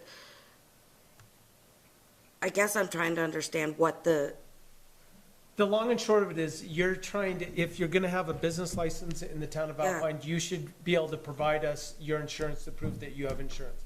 We need to make sure we're doing what's best for the town of Alpine and the residents, And if someone, for example, hires a plumber in the town of Alpine, they should have insurance. And the town of Alpine should be the ones that are requiring it, making sure that they have the insurance. Is that what you're saying? That's why I'm asking. It's not my decision, it's your decision. That's what I'm trying But, to understand yeah. if that's what it is. So- Mr. Sanderson, I don't like this, because, okay, so I come in and I say I have insurance, and then I let it lapse. Is it back on our hands to make sure that they have their insurance up to date? no, just a yearly basis, you're gonna come in and apply, right? Right, but. And then you but- just have to give us proof of insurance. Okay, but I apply, let's say, January 1st, and I don't pay my premiums in February and March, and it lapses, my insurance lapses, but we're holding it out as these folks have insurance. I just don't understand, you know, at what point are we gonna be policing to make We're not sure- trying to regulate, we're not trying to police, all we're trying to do is just help in the initial application process. So what is the perceived evil that we're trying to remedy by this? So what's the point of having a business license? And what, I'm playing devil's advocate. What's the point? I can just walk in here, I can give you a couple pieces of paper, and I walk out the door, and we portray that this is a legitimate business in the town of Alpine because they paid $100. Very, very good question. So that's why, do you know what I mean? It's, yeah, I that's all. I think you gotta be careful with becoming a building department licensing program versus what a business license is. Because what you're doing is what the building department and having a contractor licensing program is supposed to be all about. yeah, it sounds like it's two different things. It's two different things. And Yeah, that's and different. I hear what she's saying, and I totally get what he says, because let's say on June 1, that Lapses. plumber Well- that you said cut a wire and burned down somebody's house. So if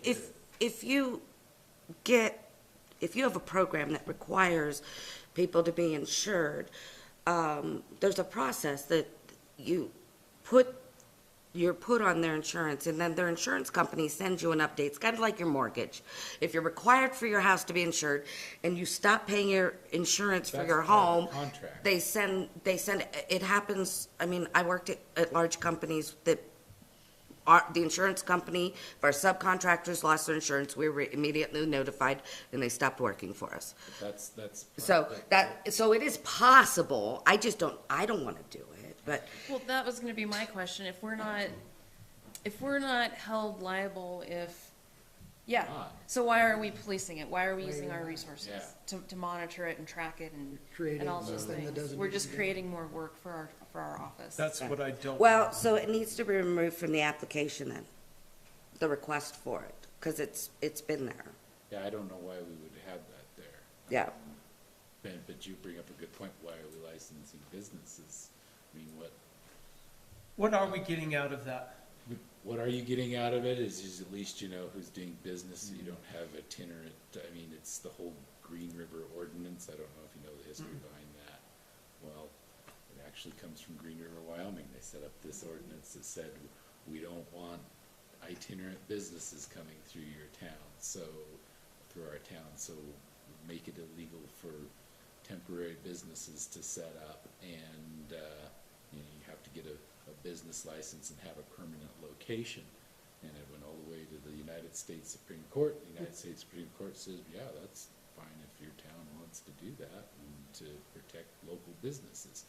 That's, I guess, the basic idea. I think, in that example, let's just say, in the summer, we have the guys that come and sell fruit on the side of the, Exactly. you know, And all the antlers and stuff. antlers, and I think Oh, that's not. They all get right. temporary business licenses. they all get temporary business Right. licenses. So I guess part of it is, yes, we are protecting Right. the current business owners by forcing them to, it's one more thing to jump through.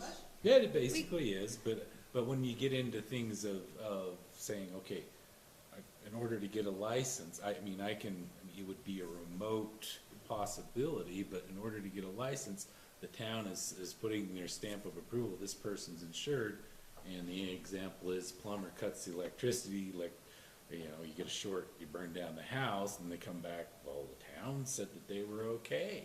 So that's a liability from that. I see it could be a potential liability, if we're creating it, so I'm just, I mean, is there a way to override the software and say, no? Oh, you don't have to put it in. I think what we're getting out of having the business licenses is fee income, and we can provide people a list of registered businesses. Yeah. So if they're like, I need a list of plumbers, Taxation here's the without plumbers that we representation. have registered with the town. I will speak to the fee thing. I don't know if we actually cover our costs in doing the Well, business. that needs to be So- adjusted. Yeah. Oh, I mean, we need to be actually, we looking at probably what more the than cover our and- costs. and bring We that do up. or don't? That is one that we probably more than cover our costs. Because is it 75 or 100? Well, it's, if you've had one, it's 75. previously it's 75, if Yeah. you haven't, it's 100. It's in- It brings in around $17,000 a year. Okay.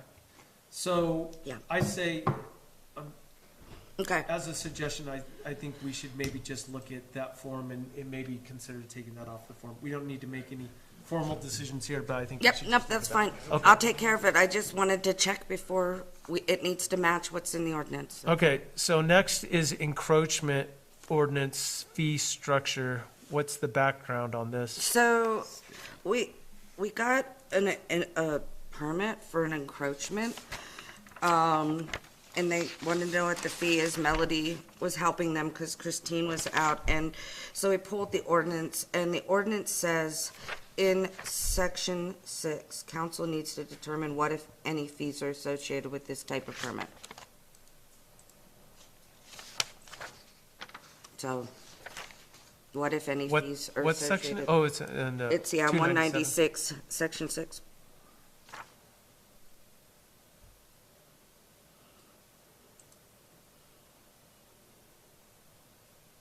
Which section? I'm sorry. 6, page 2. Page 2. I must be on the wrong thing. You went too far. Is this the ordinance? You are not, no, that's building fees. Okay, so encroachment, all I did was click that. Is it 196? Yeah. Okay, so page 2, fees. Yeah. Council needs to determine if there are fees associated with this type of permit. Okay, so what's the example? Why does someone come to the town and want encroachment? I think it is, for example, someone wants to, looking at this right here, they want to, out in front of their house, they want to put driveway or asphalt right here. They need to come to the Or town. grass. They can't place even landscaping or grass. Landscaping? In our easement without our permission. And my guess is the reason this was done is because people need to understand that they don't necessarily own Yep. all the way to this curb, They own it. They, right? they own it, but No, this is the right of way. They don't own it. They don't own it. This is the Us. right of way we're talking about. Okay, so, but you're talking about right-of-ways or easements? Right-of-ways. Because an easement is a non-possessory right to use land. Okay, We're talking about the right of way. The road that's different. right away. Okay, but she was talking about easements. Yeah, I think that might be, I don't think she meant to say that. But, so we're talking about the right of way.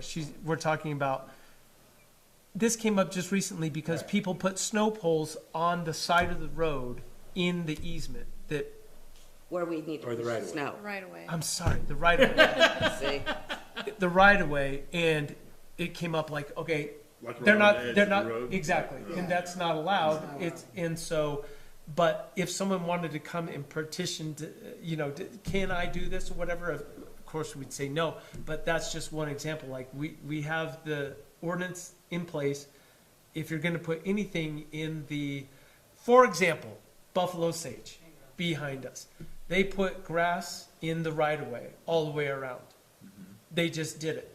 And then they complained to us when trucks drive over the corner, they put, and it's just, I'm sorry. And that's basically what we told them. I'm sorry, we're tearing up your grass, but essentially, you chose it, yeah. they're tearing up their grass. I think the requirement of a permit is, just so everybody's aware, it's not your property, it's ours. Well, but I guess to me, my idea of an encroachment is, let's say that's my house and and I wanna get another driveway into the back there, and I'm going to be, like you said, putting pavement in there. To me, that's what an encroachment is. I guess I'm looking at what you're. Well, and in truth, all the utilities that dig in the street or in the right-of-way are encroaching All as right, well. so- Yeah, well, they're coming in within our right of way.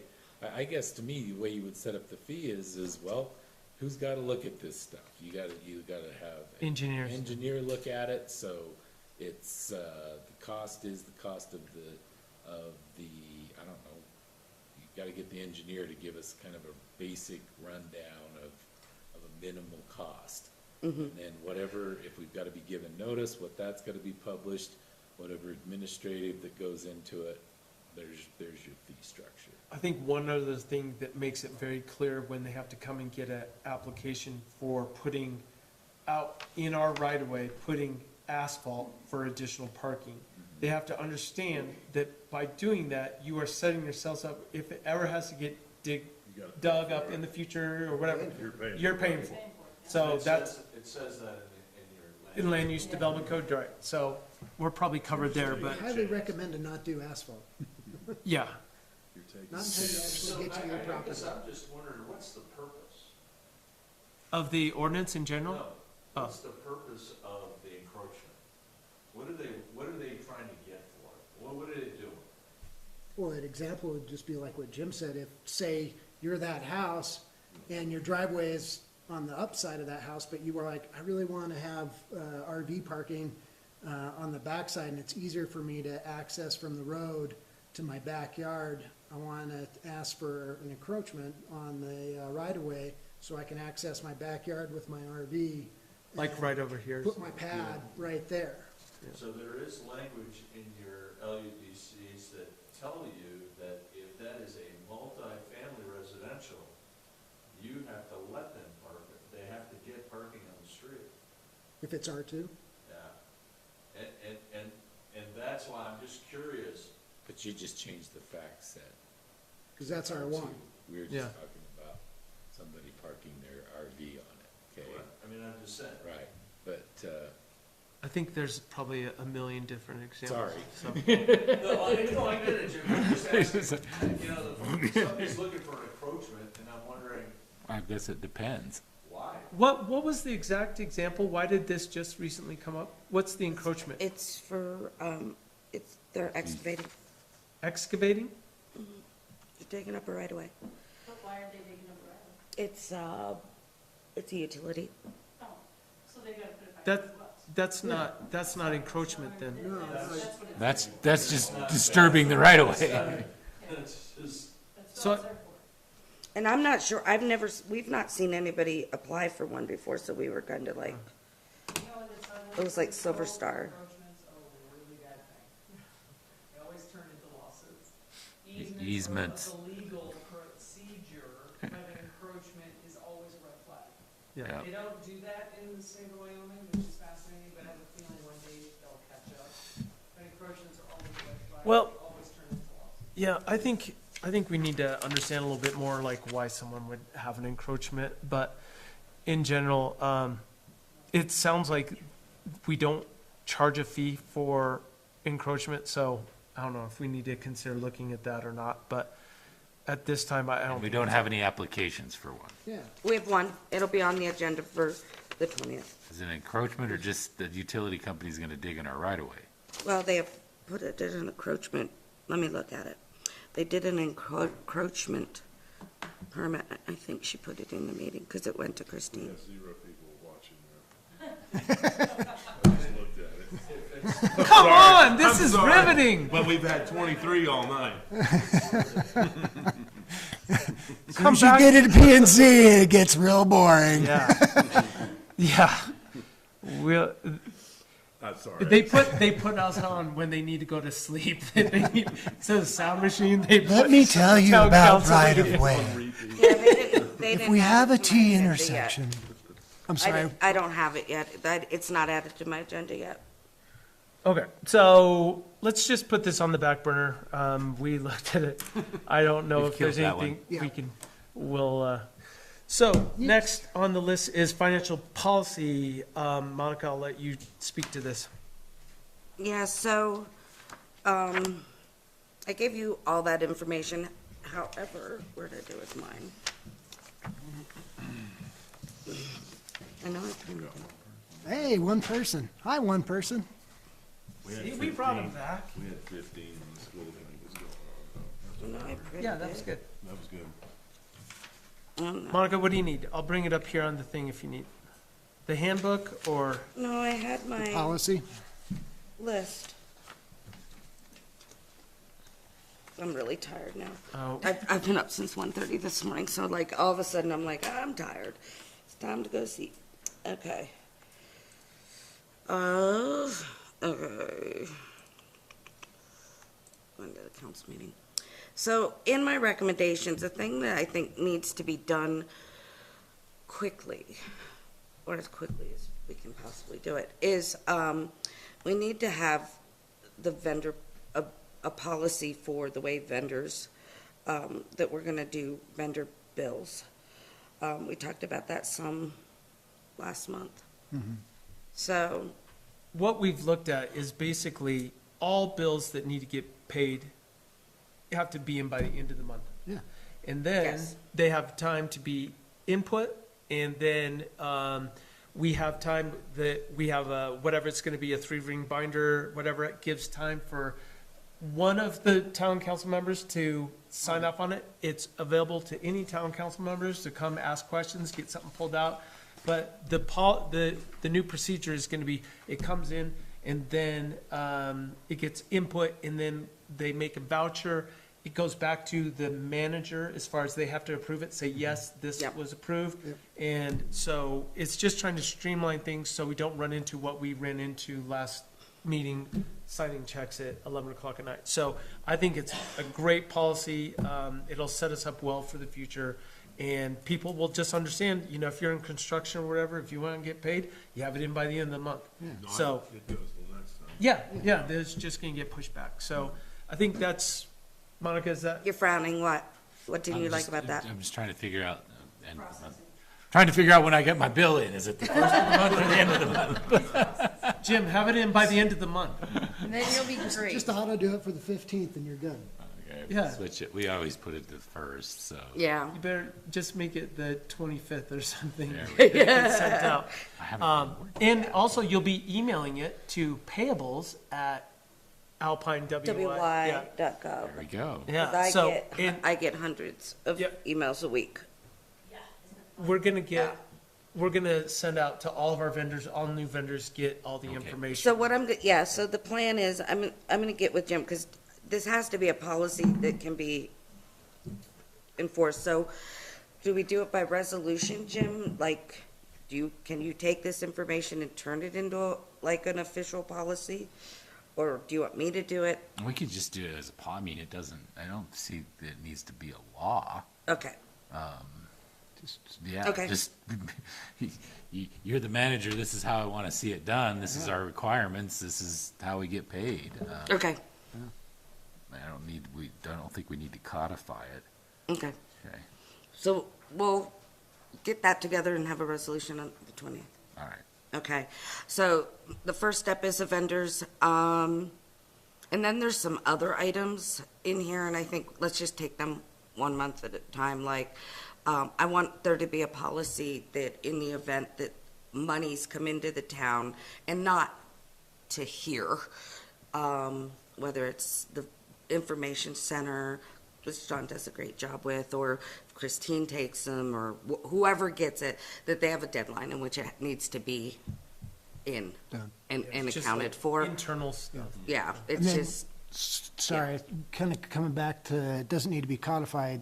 I agree on the vendor side, but don't we need to have, what I also think you're looking for is something on the council side where we approve the bills. That needs to be. That'll be the resolution. you're gonna, That'll be yeah. the Your resolution. resolution. Yeah, so I'll draft a resolution that you'll adopt the policy. Yeah.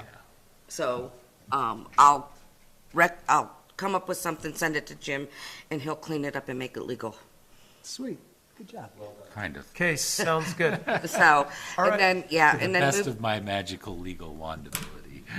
The other thing, we should have, I know there's been a lot of conversation outside of meetings, but here and there, but there's been talk about wanting some sort of spending limits. I think that's something we need to work on, so you guys need to let me know what direction you want to go at that. Do we want to institute spending limits by title, by position? Do we want to just, or can anybody just, I don't know. There's been conversations about that, so I don't know. The theory is, To me. okay, so we budgeted for it, and then a manager says, oh, they budgeted for it, I need to buy this, whatever, for the sewer treatment plant, and it costs $10,000, He bought it in July of the fiscal year and just spent everything. Yeah, and then, And so, then- but I guess what we're getting at is, like, if we put a limit on that, then he at least has to come to us and say, can I buy that? Whether it's, I don't know if it needs to come to town council, or it just needs to go through Monica or whatever. Would be, Over $1,000. Yeah. And, I mean, It has to go through Monica. If it's over 5,000, it has to come through me, and then, something like that is what we're thinking, in that range. I don't know exactly what it is, but Yeah, I just. different people might have different spending limits, but just, so you Yeah. know, that's what we're looking at. I don't know, so if you guys have any feedback for me to help me with like what direction to go, please reach out to me and let me know what your thoughts are about it. We don't have to, chew on it and come up with something and let me know, so I know what direction to go. One of the council members also mentioned to me, that they thought we should, restrict credit card purchases as well. So let me know what you think.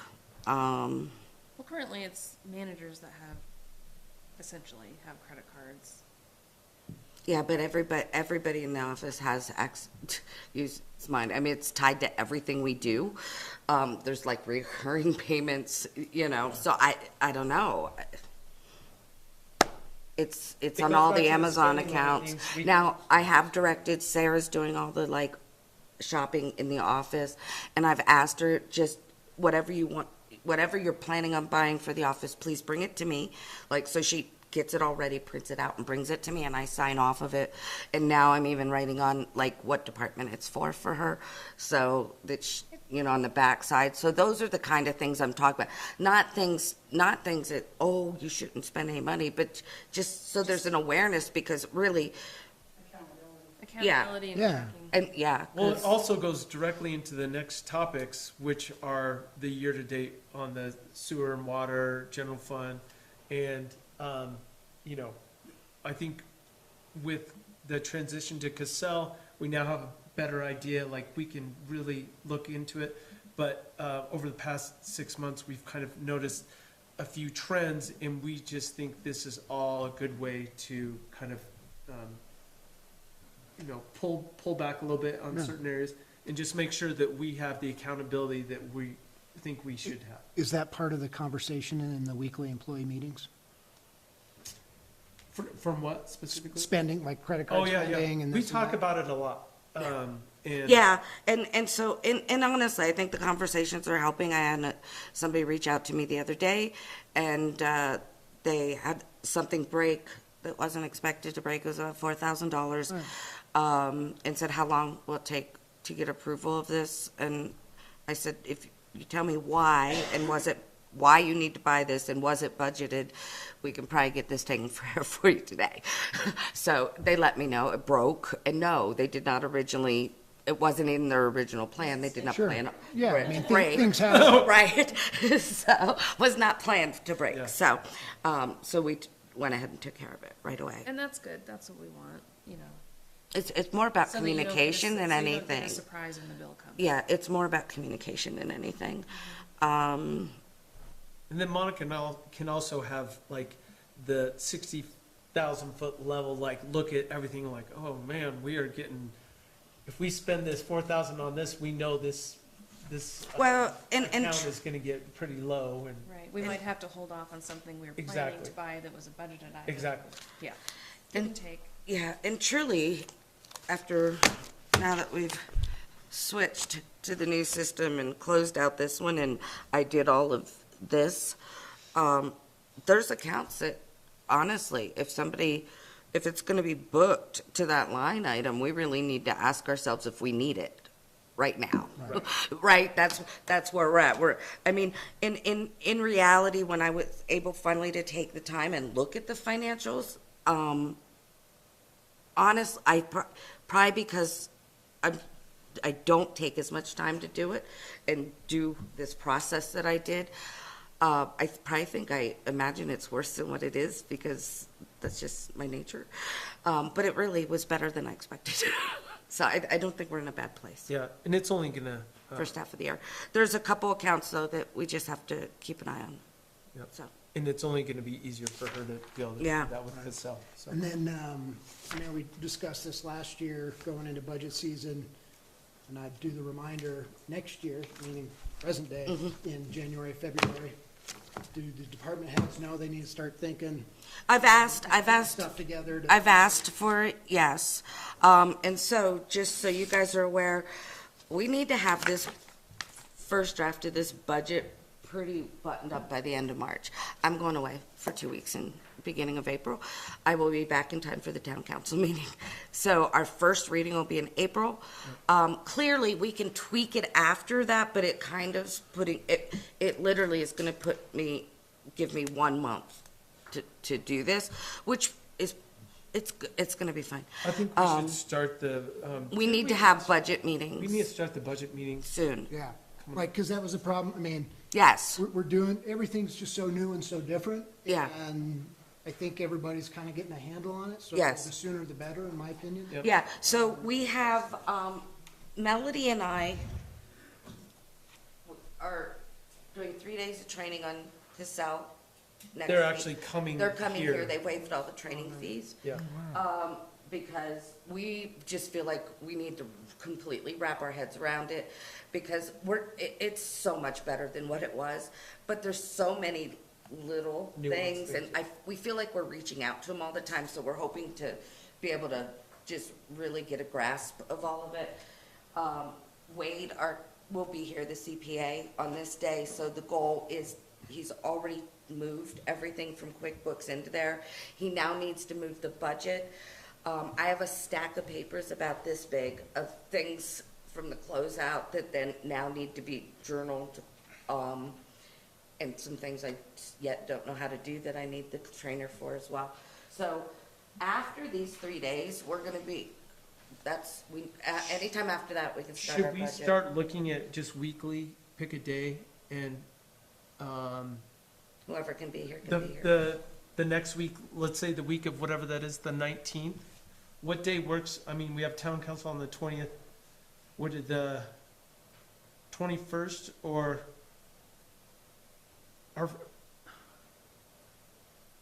what day of the week works for people? Frank, I know you're always available. But. Never.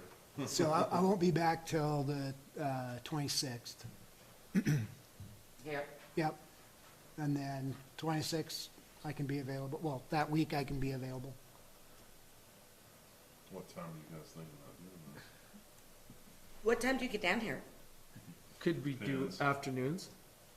Late afternoon sort of thing? Yeah, I mean, 4. 4 o'clock? I mean, if I know when and have enough time, I can Yeah. just schedule Yeah, yeah. work, so I can just. Well, I mean, and do we need to meet as a group? You know, we can do the initial stuff with the department heads. Because, you know, if we meet and the department heads don't know what they need, we're not here to tell them what they need. I mean, I can Exactly. say, think about this, think about that. But I think they should be meeting this month and kind of going, okay, coming into Well, how about, like, 2024, if I'm a 25. deadline Of here. I'm sorry, what was Why that? don't we give them a 29th? deadline of the 29th? Okay. And to then we get start stuff. weekly after And that. then we start after that. Because that'll also give me a week to pull week and a half to, Yeah. because I'll be able to run the reports and look at it and do my first draft by myself as well. So the first reading is in April, May, June, right? Mm-hmm. Okay, so that gives us. all What day of the March. week do we want to do it, though? And we could do it on Teams or whatever, so if you're in town, you know, and you wanna just pull aside, if you can't make it, you can't make it, we just make sure you We have the can try, information. yeah, we can do teams. Yeah. What day? What day do you want to do it on? Me, I'm flexible, you know, I don't wanna do anything Monday, I for don't sure, either. but, Tuesday is always bad for us, Mhm. so I would say Wednesday, Thursday, or Friday. I'm in favor of the Teams option. It's a long drive for me. Yeah. Andrew. It's a long walk for you, you mean? Yeah. It's a long Either walk. way. It's a long walk. Well, should we just say, maybe we'll, whatever, if we can't pick a date right now, we just do a doodle poll or something like that and figure out that first week of March, what March, works? yeah. Sure. Okay. We can make it work. The second half of the week, we'll figure out what time Okay. works best. Everyone should have been emailed the, kind of the year-to-date stuff, the budget, but does anyone have any questions? on There's- anything in particular? Some income that we haven't seen yet from General state fund? and yeah, general, from state and county.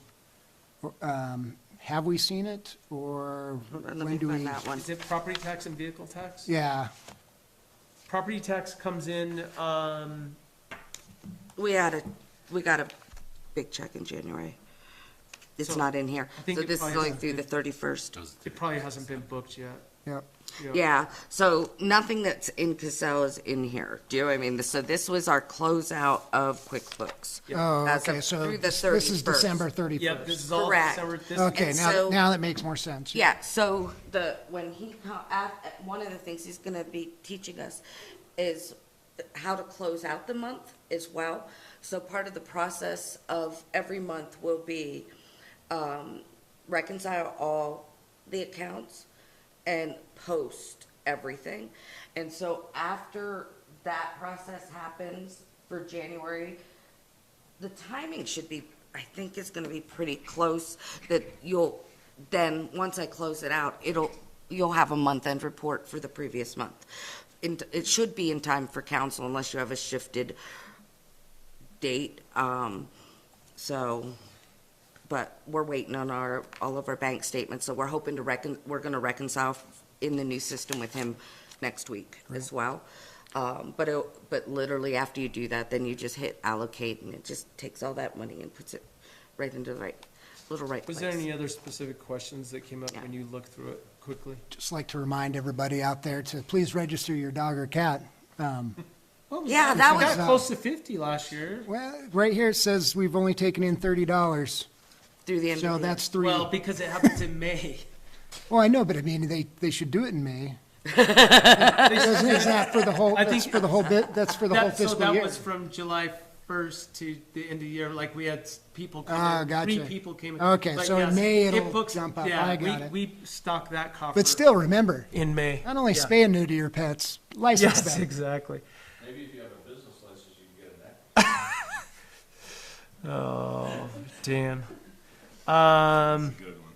Yeah, we also found going through this that certain things got booked in the wrong area, and that's part of what they're gonna be Yeah. cleaning up, but, Yeah, there's a pile of things that need to be. you know, like, for example, this repairs and maintenance here, it just got booked in the wrong area, so we just need to go and clean that up. But in general, I think Monica and I were both pleasantly surprised on how these numbers look, because, you know, things come in and we've never had access to this really like this, so anyways.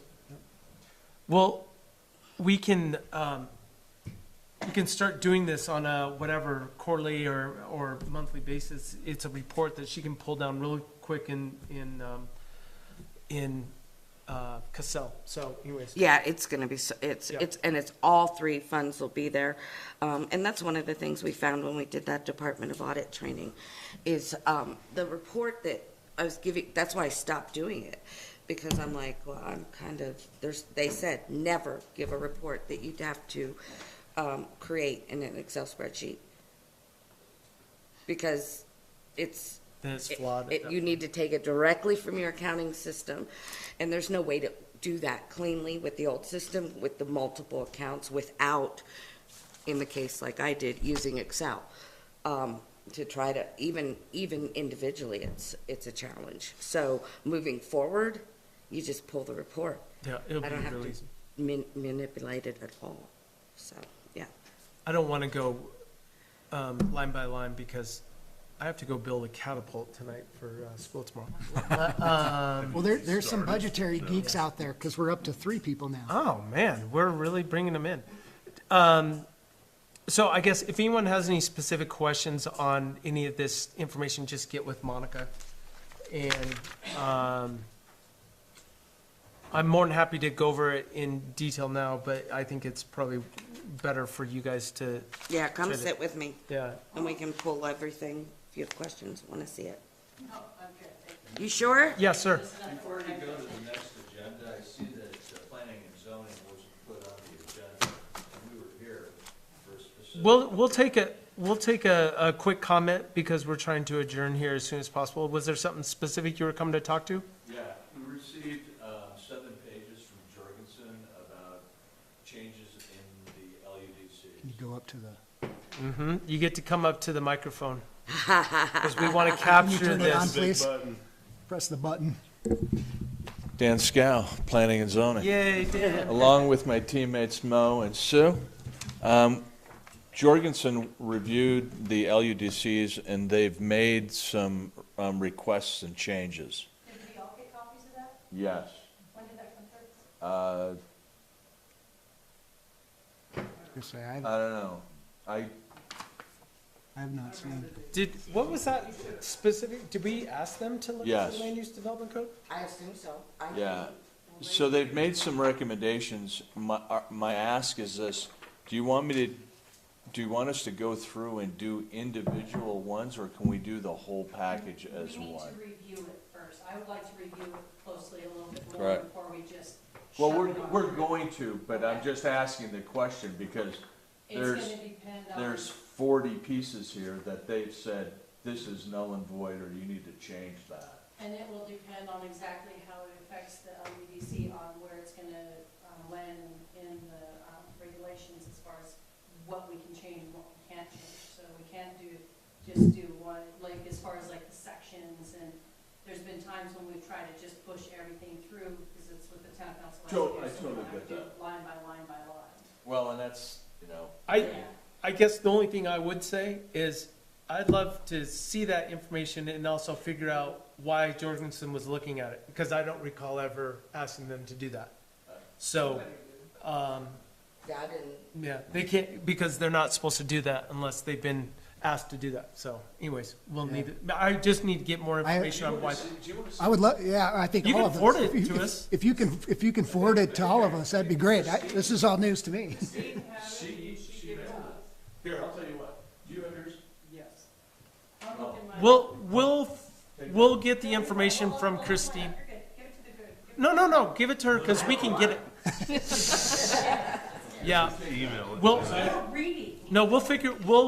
Just tomorrow, we'll figure out what the information is, why it even happened, and we'll do that. But, so, I'm sorry, I don't have a great answer for you. No, I was just, but- we thought we would start that whole process when we got that, and I was like, wow. I think in general, you guys, once you're meeting, you might tackle a few of those items every meeting or whatever. Exactly. Yeah. I And just didn't it's just know. important to happen like in the public setting too, so you start to get comments. Exactly. So I think that's a good way to tackle it, but, anyways, any other comments from planning and zoning? No, do you have anything? No? I'm wondering. Yes. If it would be behoove us. Mo, Up to the please. The people at home can't hear you. The three people. Mo. 3 people at home can't hear you. So I'm kind of wondering, I'm sure all of us, we all have other jobs, we all have a personal life, we all have this. So some of this stuff is getting lost in like my personal email. So I'm wondering if it's possible for the P&Z to have an email address that's affiliated with the town. I thought you had I one. thought you had some. Well, nobody tells me nothing. Okay. The answer is yes, Just, you should. yes, just. I the want answer is that to yes. happen. Okay. Okay. We can make that happen too. I thought that was already the case. but Yeah, it's not. and I'll tell you why it should be. all public Your record. roles, everything that is sent to you, anything that you send for town business is a public record. Yeah, so then they can access our And so personal we, emails. and it clearly, it's increased our cost, the system, but we now have, we're paying with our internet subscription to archive all Yes. of that. So if you have an alpinewy.gov email, like the rest of us do, then they're saving in the background, they're saving those documents. I would really like for me to be set up with the Alpine. That would alleviate It's not even a like, it's a legal issue. so much Yeah, it should stress in my absolutely be life. done. No, don't worry about that. I'm sorry that I thought that was the Oh, case. yeah, I So, assumed I didn't even know. Mm-hmm. Sorry. What do we gotta do to make They're on it. We got it. Tomorrow, it'll be set up tomorrow. We just have to tell Melody and she'll Yeah. take care of it. It's, On Outlook on your phone. Yeah. Dude, I've got the Outlook app, and I mean, I use it for work. You get the work, you get the personal. anyways. Oh, the screen's Well, thank up. you. Well, see, that was very productive. Make a motion to adjourn? You don't need to, we're just done. It's a Oh. workshop. Well, it says adjournment. Yeah, we just adjourned. Adjourn, all right, we're adjourned. Just get out. Yes, just give them an order. All right. Just You can shut off the microphones.